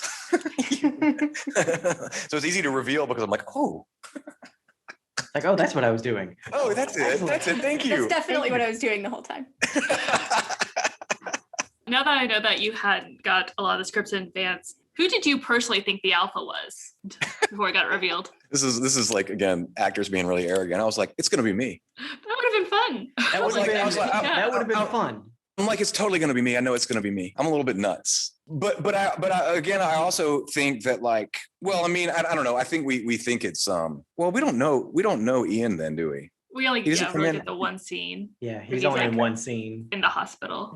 Yeah, and the idea that I thought it was him, but no, it with my role, it felt like it was being used to be a red herring, and I guess I knew that, but I guess that's also why when it started going, I was like, oh, I'm gonna lean into that. Actually, I'm totally gonna lean into that and go, fucking, what if it's me? It could be. It could be. Wouldn't that be fun to find out, you know? Mm-hmm. And it was kept under wraps. And you know what I mean? I knew that I'm thinking about my own career, right? I'm not thinking about everybody else. I'm thinking about what I'm going to get out of it. and so I go, oh shit. Oh, wow.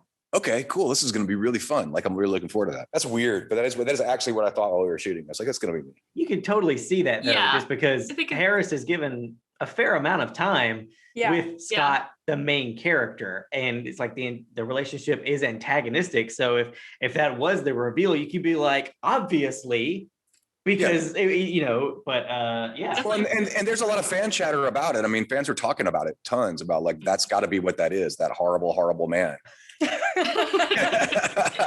Well, be any more obvious. We were talking about in Heart Monitor that Harris gives Scott and Stiles detention, and it's just the two of them, even though there are like some other kids involved who beat up Scott. Right. I'm not sure who those people were, but I was kind of thinking like it's weird that he gives them detention, but then I was like, if he wanted to know their secrets and like what they were whispering about, that would be the way to do it, because they're not quiet. Right. And when they're just in a room, like just the two of them and then Harris, they're like, they're not quiet. And I was like, if he wanted to know everything they were talking about, giving them detention is all he had to do.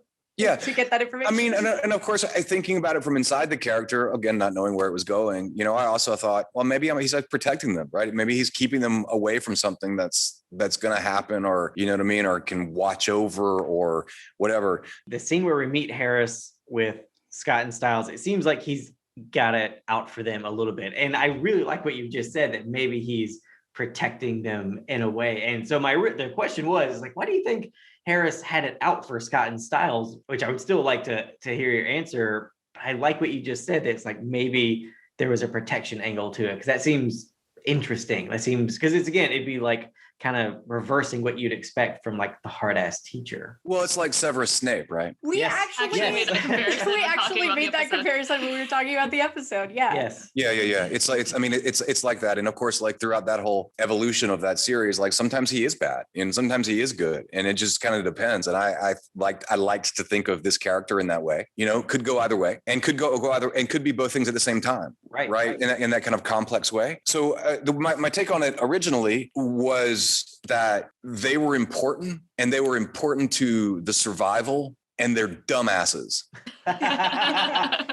You are and correct, so sir. and so in order to protect them, or in order to, if I get the opportunity to take them under my wing or to move them into, I don't know, adulthood or into their powers or whatever, then that's what it would require. It would require stopping their dumbassery. And of course, as a high school teacher, all of the kids are dumbasses, but them in particular, and they matter more because there's power there, right, that they don't even know about, right?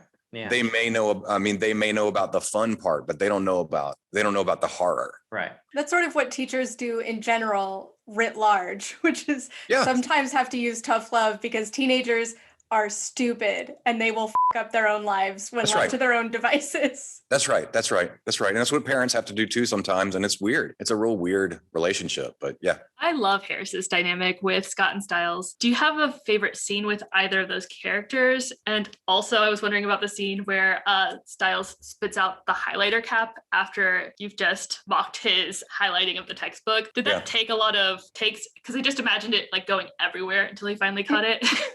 Yeah, it didn't.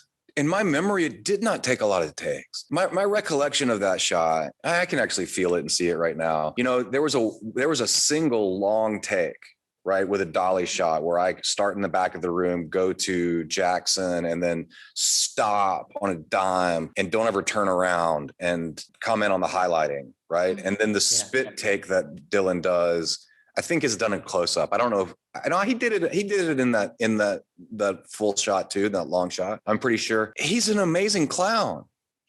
I don't know if he practiced it over and over again because he had planned it, because he had the ability to do that. I don't think it was spontaneous, but my recollection is that he just did it and then did it again and then did it again, and it was just fine, like the way that, I don't know, Buster Keaton could. I mean, one of the scenes that I really enjoyed, I wasn't in, but I enjoyed being on set for, was like, I don't know what episode it's in, but they're like in a car and Dylan is eating like a bag of Cheetos, or he eats a bag of chips. I don't know. You remember what that is?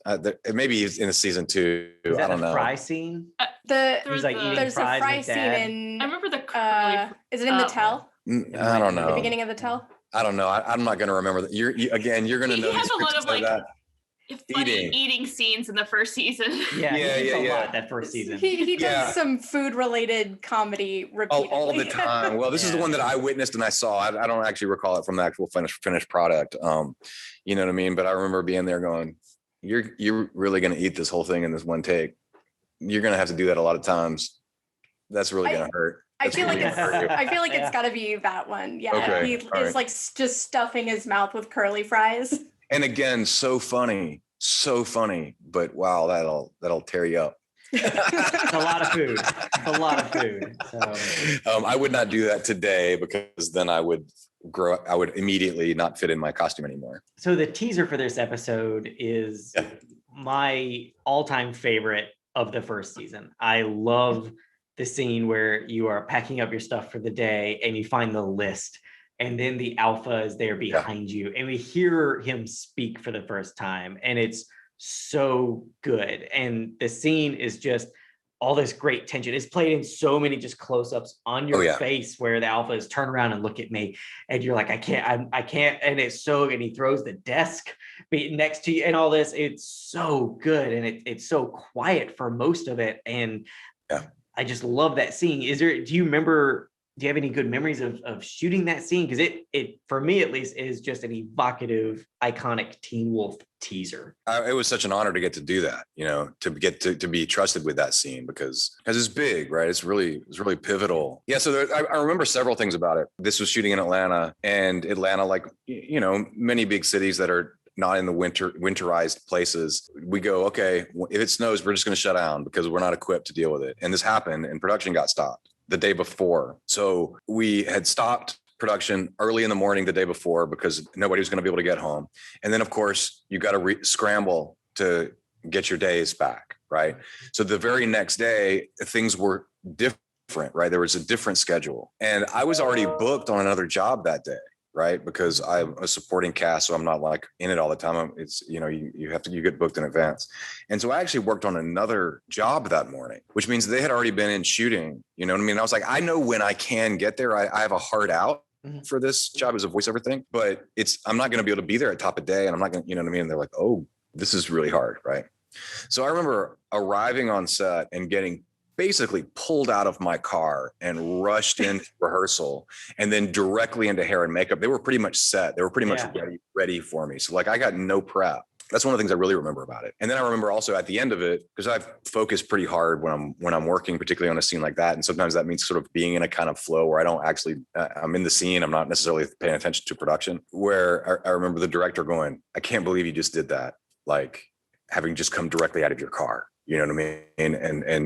And gave that performance. Now, of course, that scene took a pretty long time because he did a wonderful job with all the different camera angles, right? There's extreme close-ups, but also that really high, it almost feels like a security camera angle. That's the beginning where it starts, where you just automatically know that something's not right. I certainly remember walking in and going, oh, I guess we're going to be working with a physical monster today because there was a stunt performer and like all the goop, you know, it's like, as opposed to, because you don't ever know if the monster's really there or not. You know, you're probably going to hear the voice of like script supervisor or the first AD who's reading the lines, which is what it was. And they do not sound like the monster. So there's, and then, you know, the other thing, well, there are two other things that I particularly remember about that. I went to the art department and I said, hey, by the way, I can't draw.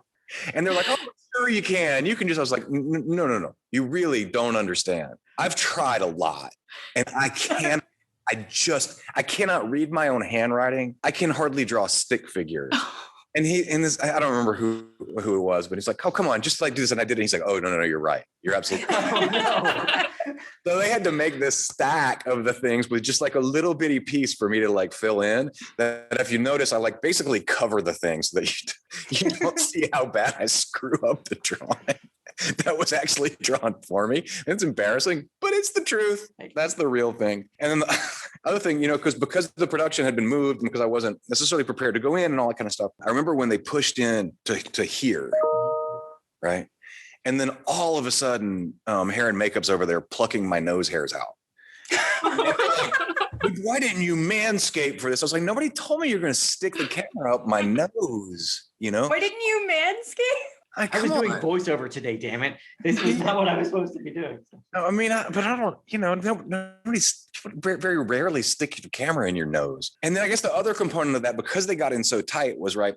So the eyeglasses that I wore in the show were mine, right? I wear prescription eyeglasses. And I remember when I came to set the first day, they were like, oh, can we use those in the show? I'm like, you can. They are, what do you call it? You know, when they change into sunglasses, I was like, so it's going to be a problem outside. And you know, they're prescription. So whatever, like, no, they're great. They're great. So, okay. Yeah, your call. Right. And so when they pushed in, the camera operator was like, they're both different prescriptions, aren't they? And I said, yeah. He goes, what am I going to do? Like, how am I going to focus on both of your eyes? It's almost impossible because they're different powers, you know, but they did magic and it worked, or it didn't. And part of the reason why it's amazing is because my eyes are out of focus, or I don't know. You know what I mean? It's one of those just many amazing things about production where you go, okay, here's a new problem. Let's solve it. It's been there the whole time, but let's solve it. Cool. It was great. It was a great crew. I mean, so what a great team, right? The director of photography and the camera operators, man, they were killer. And some of those days were long and grueling. If you ain't shooting 14 hours, you're not doing it right.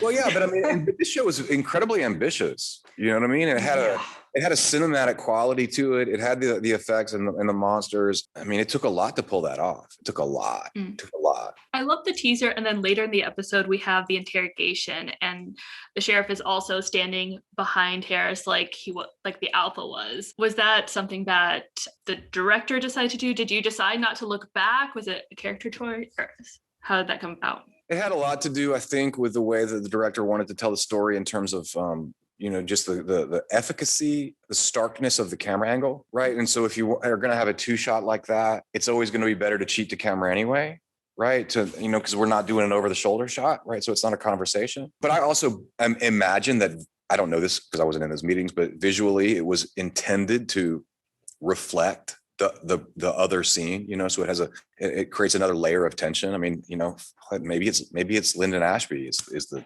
alpha, you know what I mean? There's who has the power, but otherwise, psychologically speaking, if I've got something to hide, a good way to hide it is to not show, not let someone see my eyes.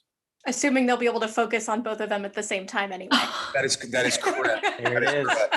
Mr. Harris isn't necessarily a villain, but he's definitely an antagonist towards Scott and Stiles. Is it more fun playing antagonistic characters? Yeah. I mean, I remember Jeff Davis said in an interview somewhere, he's like, Adam loves playing the villain. He said he relishes playing the villain.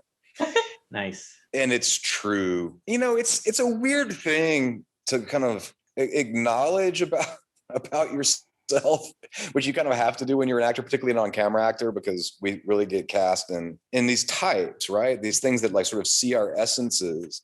And Hollywood loves to kill me. And I get cast in stuff where I get beaten and beat up and the audience cheers. They're like, thank God that guy was coming to him. Thank God he's dead. Because what an asshole. And in real life, I'm a pretty nice guy, and I'm pretty well adjusted, and I make efforts to be kind. I've spent a lot of money on therapy to try to overcome my penchant for sarcasm and and disdain. But it's certainly something that the camera sees immediately, and so I find that when those things are true, it's fun to lean into them. Right. Yeah. Because they become interesting and fun for the audience. And I think probably for the writers too. Like, I don't know, was Mr. Harris supposed to be given the most amazing sarcastic lines ever written in television? Or is it something that evolved because you're like, this guy is one sarcastic SOB, and his way of delivering it dryly and getting away with it, even if it's a mouthful of words, But like most of the characters that I play are like that. And it's not because I'm stuck on them. I mean, I like this year, I finally made it. I did my first Hallmark Christmas movie. So but even in that one, I'm kind of a dick. Like, everything works out in the end, but I'm kind of a dick. I'm excited to see that. Melissa loves Hallmark movies, so.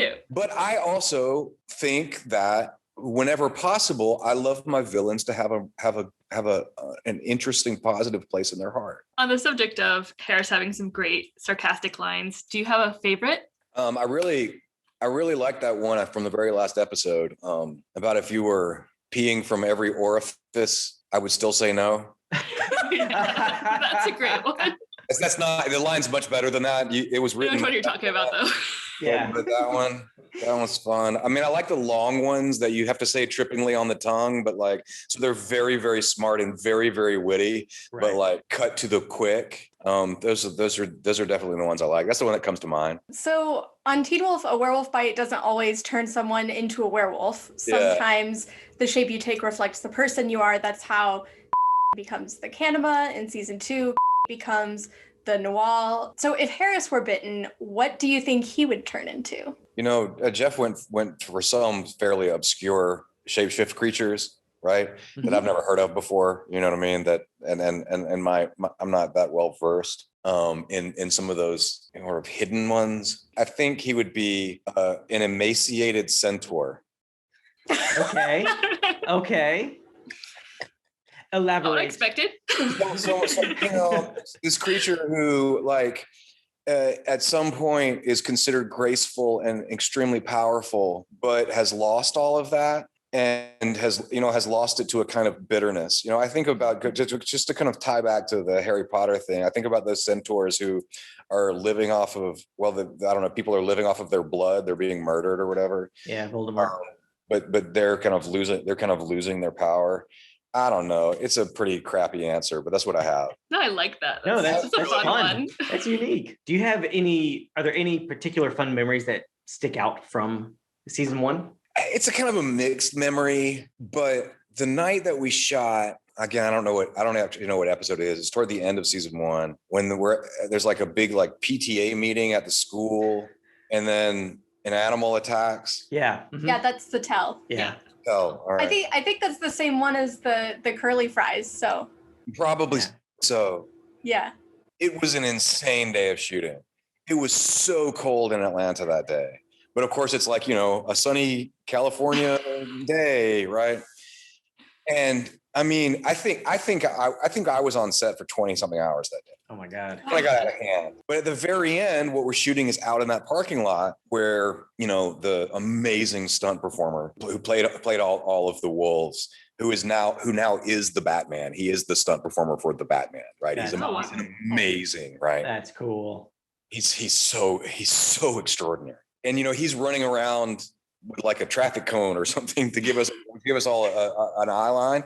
And these are massive shots, right? Because they're cars and they're all sorts of extras and they're big wide shots. And I got stationed to come out of the school with Orny Adams, who is a trip.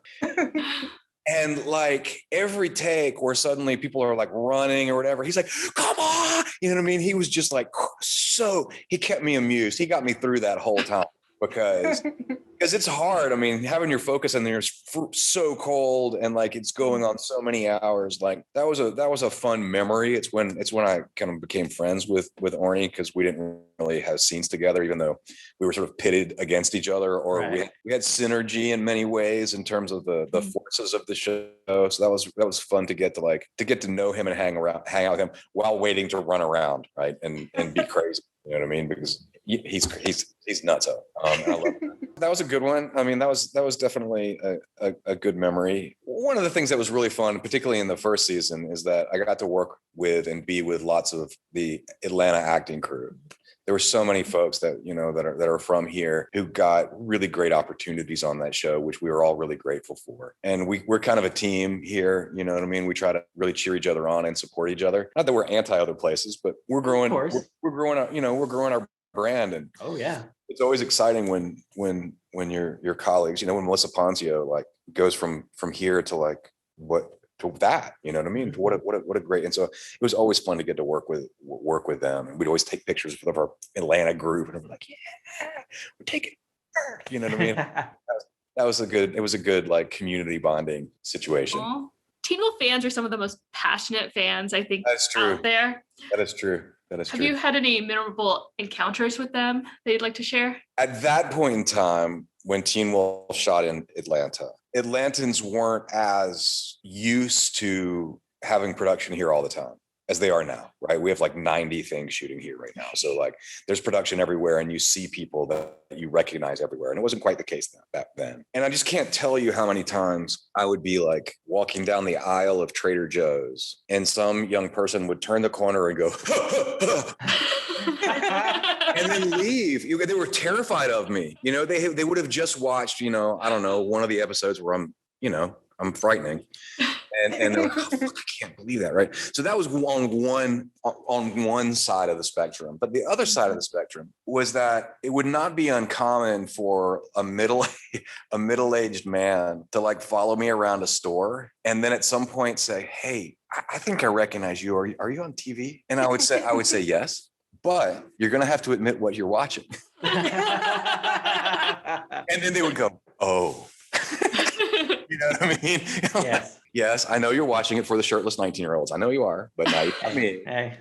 So those were both kind of fun versions of it. I mean, it still happens today a little bit. I used to teach at another university, and I mean, sometimes on first day of classes, you have somebody walk in and go, "Oh, how are you? How are you, my teacher? I don't understand." And I'm like, well, because you double majored in acting and chemistry. Exactly. That's yeah. I transferred from Beacon Hills High School. That's how That's right.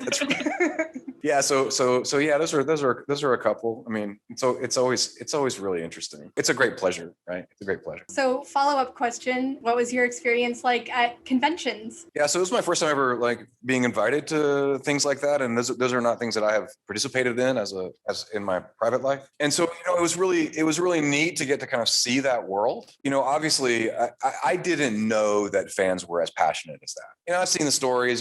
Dragon Con happens here. So I see the lines to get autographs, that sort of stuff. And I understand that to some degree. But, to be taking photographs with people and you could feel their hearts like bursting out of their chest. Like I was like, are you gonna have a heart attack? Is this going to be okay? It was really interesting to me because, you know what I mean? I'm very interested in people, right? I'm really curious about people. And I really had a great pleasure talking to people.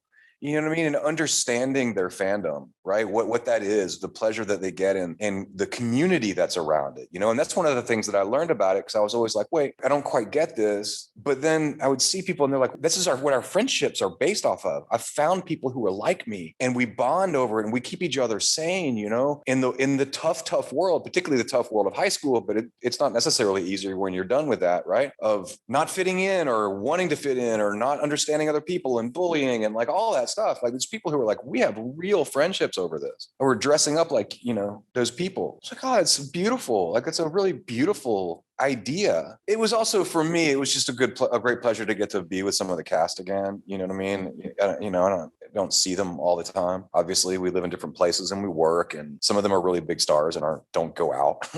Those things were really great. I really enjoyed it particularly in France. I went to several in England, but then I really liked France. I spent a lot of time there. I speak French, so it was nice to go and like do the convention in French, which of course it's fun because it's showing off a little bit too, and because people go, oh, wow. Yeah. So yeah, that was my experience. I still have like a mug that somebody gave me as fan art, for those Mr. Harris specific that I like, have in my office. That's awesome. That's really cool. Which is fun. Yeah, it's kind of lovely and flattering. I wouldn't want to do it all the time. It's not, it's not something I'd want to like have be part of my actual economy.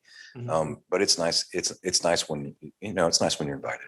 Do you have a favorite episode? I don't know if that episode is really my favorite for sure.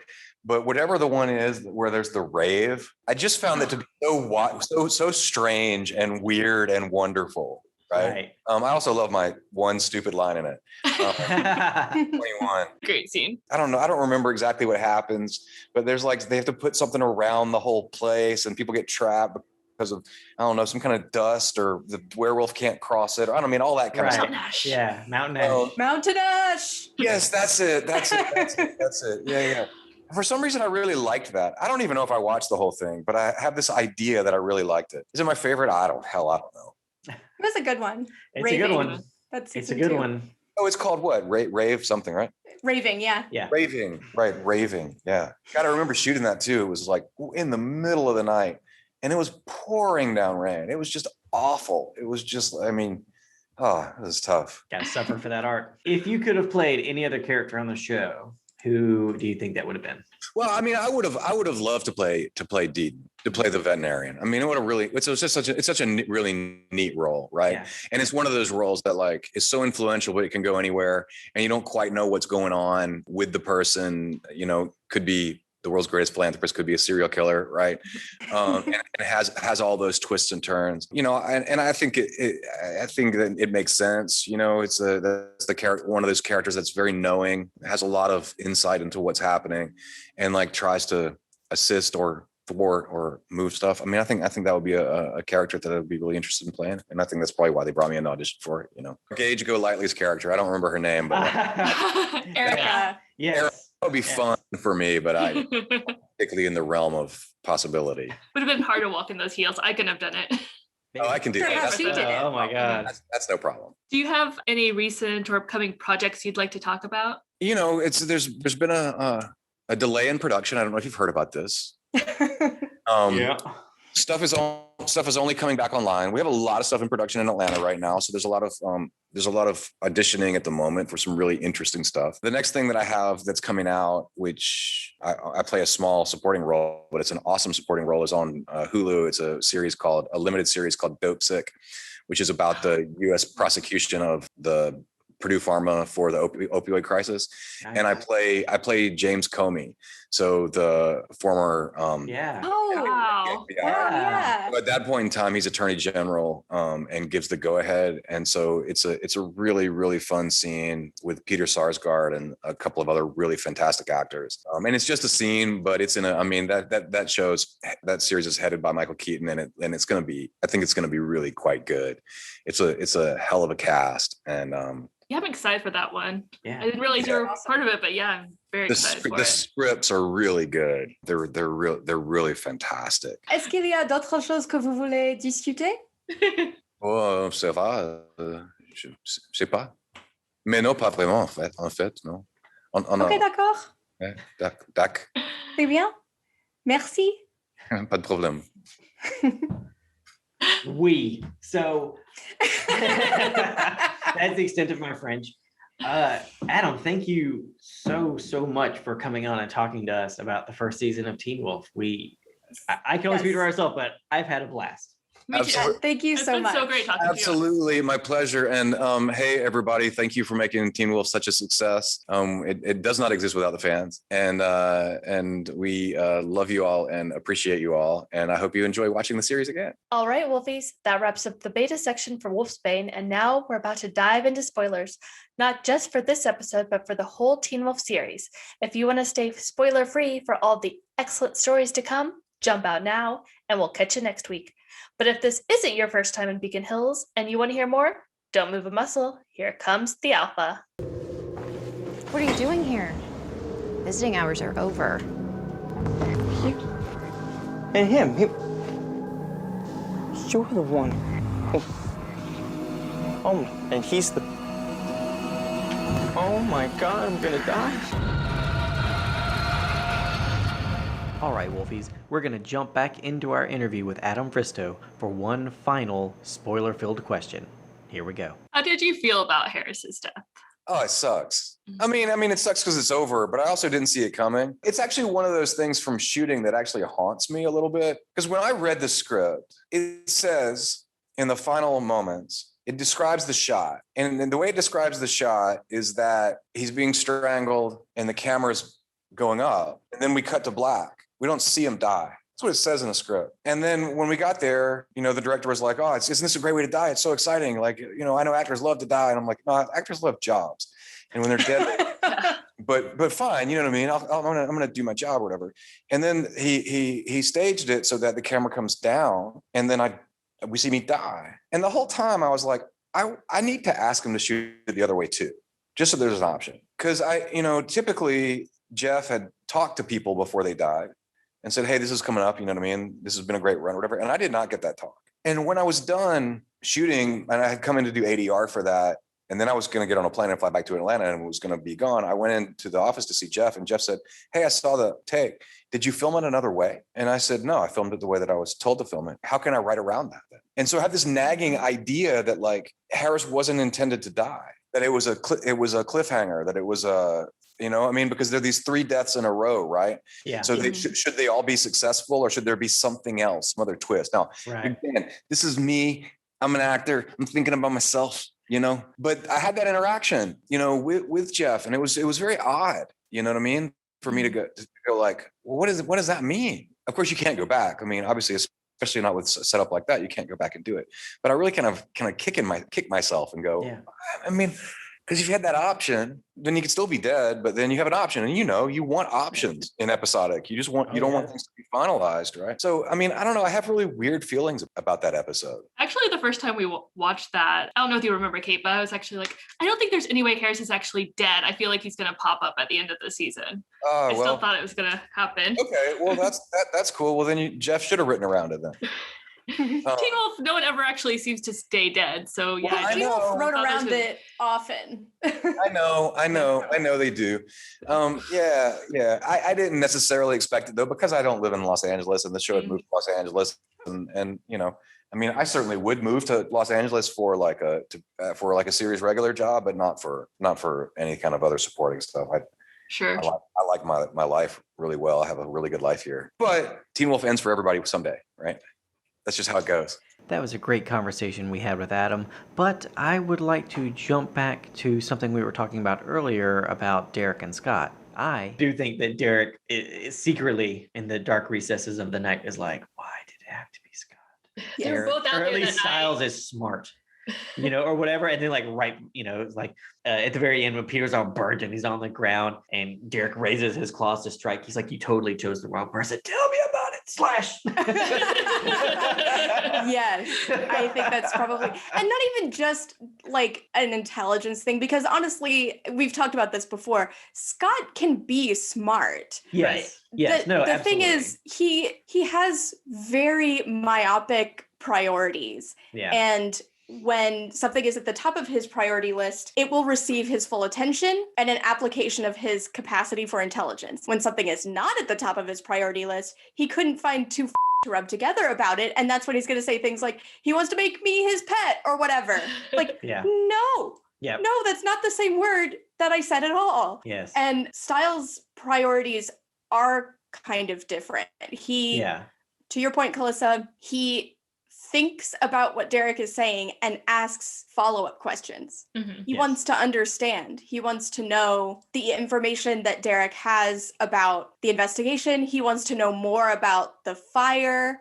I think it's very telling that in Magic Bullet, Derek tries to tell Scott that the Argent were responsible for the hailfire that resulted in many deaths. And Scott's first reaction is, well, they must have had a reason. And Stiles isn't even present for that conversation, but he's the one that we see in the very next episode researching the hailfire. Yeah. Right. He's grabbed the file that his dad brought home to work on and is just pouring through all the documents to try to understand what happened. Yeah. And that's without even having been present for that conversation at Beacon Hills Memorial. He's the one that tells Chris, and he seems Right. so angry about it at the time. And we never get that from Scott. I feel like throughout the entire show expresses remorse for the way he acted in the beginning, or even just says, I'm so sorry that happened to you, Derek.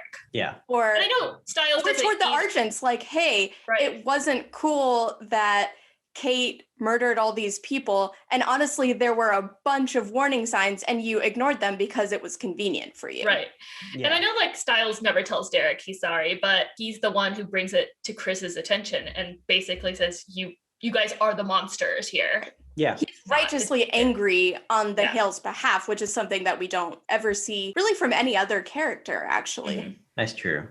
That Other is than true. maybe the sheriff. It's not arson. It's murder. Yeah. Right. He's very clear on this issue. Like, I don't want you to minimize the damage that Yeah. this was. But it's also different coming from Stiles because Stiles understands the full story. And Stiles is the only character who does understand the full story and has anything at all to say about it. Yeah. Which is why I feel like the first time you watch the first season, at least for me, you don't necessarily understand the full gravity of Derek's backstory because you're very engrossed in the action and the main story that's happening now, and Scott doesn't really very much almost feels like a small subplot because Right. of Scott's story is the main story. right. Yeah. But the more you let yourself think about it, the worse it becomes. Right. Yeah. Because every detail that we learn about it is worse than the previous detail. Right. Even heading into season 3A with the explanation of how werewolves get tattoos Mm-hmm. and the understanding of how much werewolves can be burned and survive. Mm-hmm. And in this very episode, seeing Allison trace the claw marks on the floor at the Hill House, every detail about it is worse than what you already knew. But it does feel like very, very minor information in the context of the main story. And I think it's because that is how Scott sees it. It's not my I have no problem. thoughts. Yeah. No follow-up questions. That sounds like a personal issue, a family Yeah. thing. I'm just going to stay out of it. My thought is probably those kids deserved it somehow. Right. There were kids in the house. Also, burning alive has got to be one of the worst possible ways to go. Not to mention the fact that it was, by definition, a hate crime, and that there were survivors, plural, as it turns out. And yeah, just it's all terrible. It's a big ball of awful. Yeah. While Jackson is figuring things out about Scott and starting to make plans about his supernatural future, Allison has an interaction with Kate at the Hale house where she says some things that directly apply to her future coming up. Calissa, can you talk to us about it? I find this really fascinating knowing what happens. Allison saying, like, even if someone killed my family, I wouldn't turn into a murderer. And that's exactly what fucking happens in season 2. Right. What a tremendous setup and foreshadowing this is. Yeah. Because Allison, girl, you are so wrong. Yeah. You're so wrong. It doesn't even have to be your whole family. It doesn't even have to be an actual murder. It doesn't even have to be you trying to kill the person directly responsible for that person's death. Like, the version of events that she actually experiences in season 2 has so many more mitigating factors than what we're talking about with Derek's family. Like, Derek's family was brutally murdered, all of them intentionally and with extreme prejudice. Allison's mom was bitten to stop her from murdering someone else when they didn't do anything, and then she chose to kill herself with the full knowledge and help of her husband. And Allison, in those circumstances, which again, definitely still not as extreme of circumstances as what happened to the Hales, she still totally loses her mind and wants to kill not only Derek for biting her mother, but his betas for existing. I mean, really, it's like, those situations are so drastically different. And it turns out that Allison was just so wrong about what she would do. But it is interesting too, because in this scene, Allison says that she wants to feel powerful. And I feel like season 2, to some degree, is the full expression of that. Yeah. Because wanting to feel powerful is a normal human desire, but it can so easily be perverted. Yeah. Power corrupts. And I feel like when Allison finds her power, it is sort of a corrupting force to her moral compass. I like the quote, power reveals instead of power corrupting. That it's like, it was always there. It was just power gave it form and focus. But it does seem like Allison's got a lot of Kate and Gerard in her. Yes. And it's like, not great. She needs more Chris. Because he's a lot more even keeled. He is a lot more even. I mean, he is very malleable and can be persuaded, is the generous term, to do things. But I mean, he doesn't lose his shit. You know, Victoria kills herself, and he's part of it. And as far as we know, they love each other very much. I still have questions about that marriage, but my headcanon in that they're coming together of two houses to make a more powerful house. So this wasn't, they fell in love and all. Let's say, nope, this is power. This is politics in the hunter world and all that. Cause they're never overly affectionate towards each other. You don't need the word overly. You don't need that. No, you're right. Yes. There's like no affection. Yeah, they stand next to each other, but that's really about it. I believe that their sex life is probably eventful though. Oh yeah. That is Victoria's at top. So yeah. So that's fine. That's okay. Like when they arranged that marriage, she was like, "Do you peg? Good." I love the moment later. I believe it's 3B because I believe it's before Allison's death, like really close to before, whenever she tells Chris that she's proud of him. I really love that moment because it shows that they've both grown so much, but she recognizes that was hard for him to like kind of leave the ways of his family and to move into the new code that she came up with. And it's just a really heartbreaking moment. It's really good. Anyway. I really love the transition of the codes.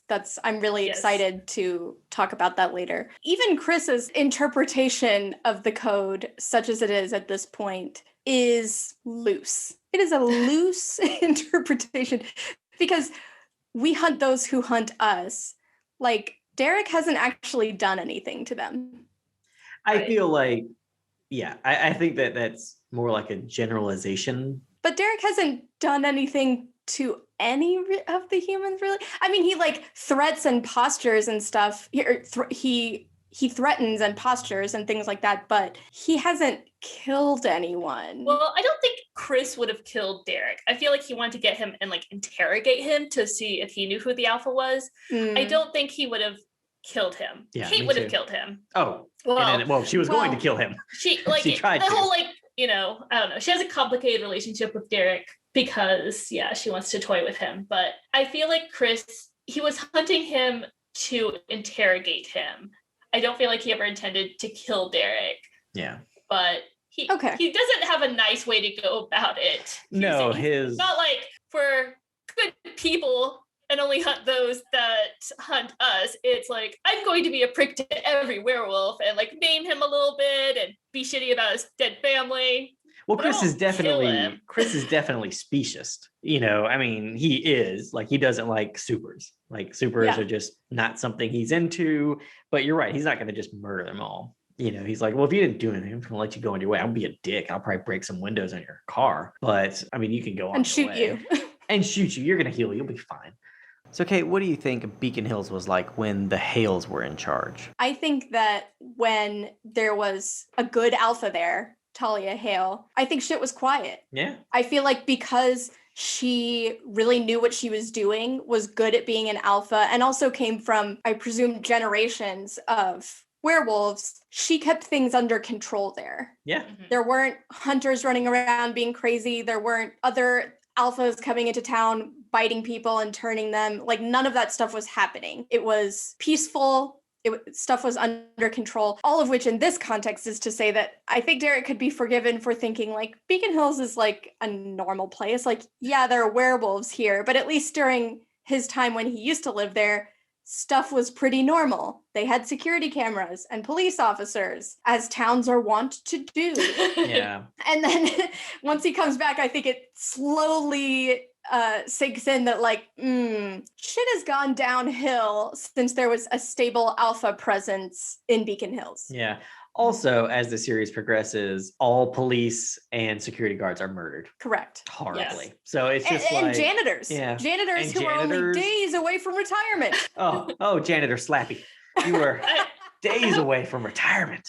I hope the people were paid well in this town for being like security guards and everything. You would have to be. How else are you gonna get people to come be a security guard at anywhere? Anywhere. Yeah.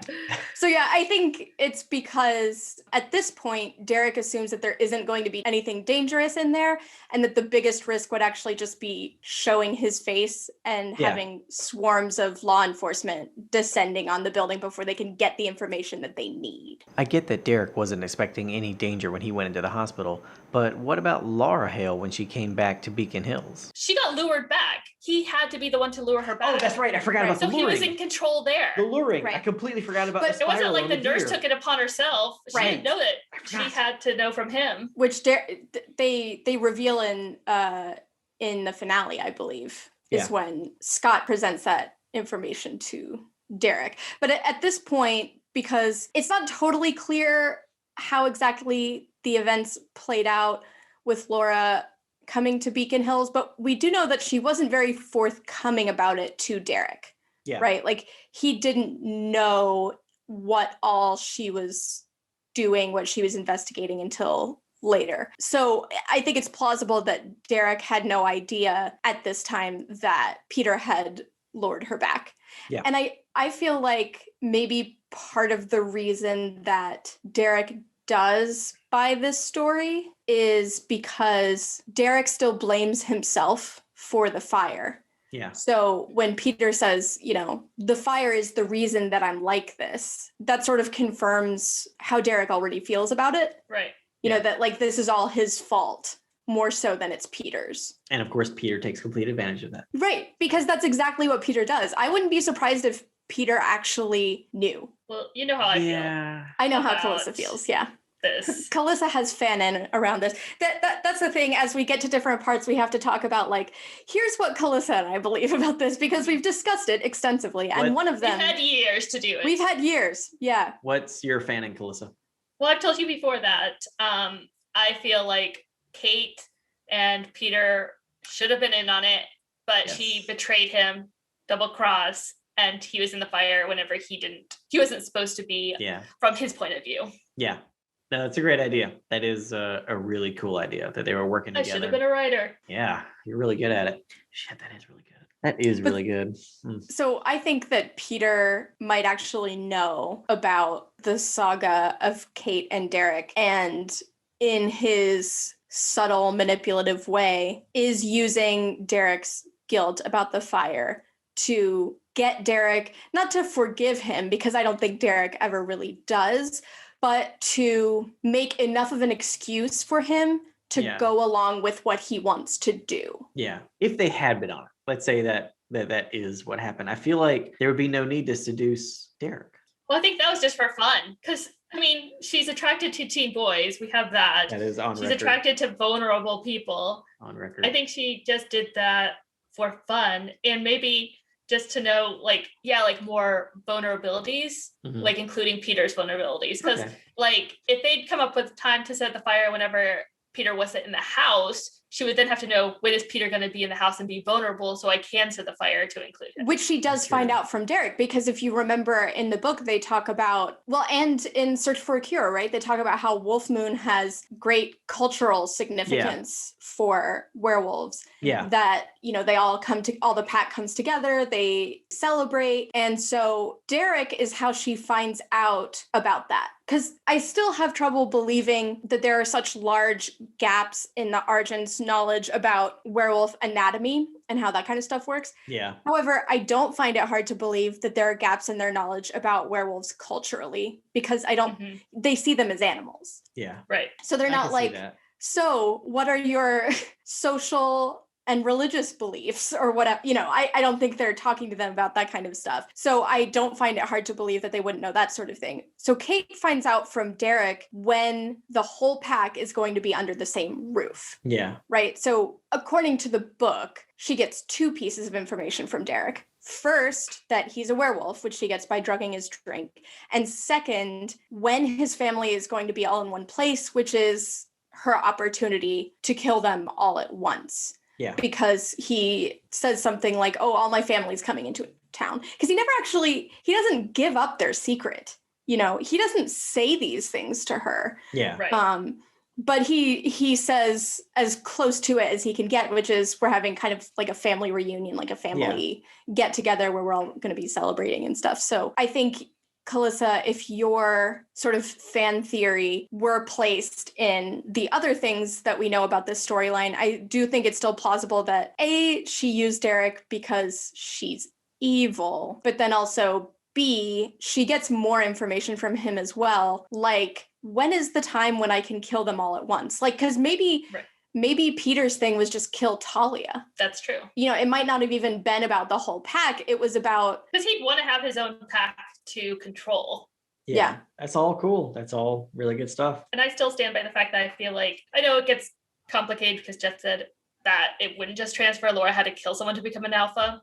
But I feel like in my heart of hearts, that it did just transfer. And I feel like Peter would have believed he was her Next second. He was next in line. And wouldn't that have been fucking incredible in a flashback to have like the moment where Peter realizes that Talia is dead and he's not the alpha? Oh my God, yes. That would be that moment where we see him with the crazy hair in the fire and the crazy face. He's like... That's that moment. No, I feel like that would be the moment that he realizes he was betrayed. Yeah. Right. And he thought...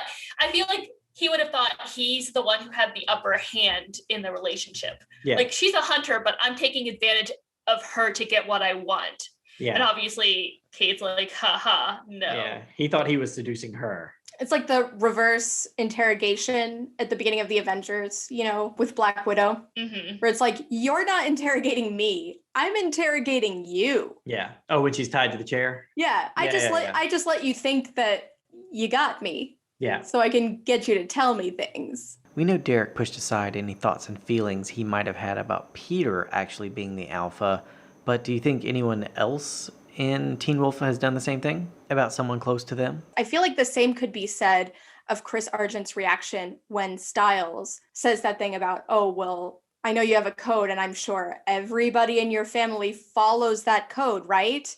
And then he's like, well, who are you talking about? And Stiles is like, your sister. And then it cuts away and we don't see Chris again until he's reached the Hale house, by which time he has completely come to believe and internalized the information Stiles has just told him, which is that his sister is a mass murderer. Yeah. And it's just, I feel like it is one of those things where, like, similar to what I said about Derek, he had a mental block. all the pieces were there, but there was something in his head that he could not get past because this was his family. There's a little element of willful ignorance where he needed to have someone tear down that last obstacle before his mind could get there. It was just cognitive dissonance city before then that he heard all these very clear-cut red flags, but he needed someone to say it to his face. Yeah. To remove that last obstacle and allow himself to believe what part of him already knew to be true, which is that Kate is a murderer. Yeah. And that concludes this week's episode of Return to Beacon Hills.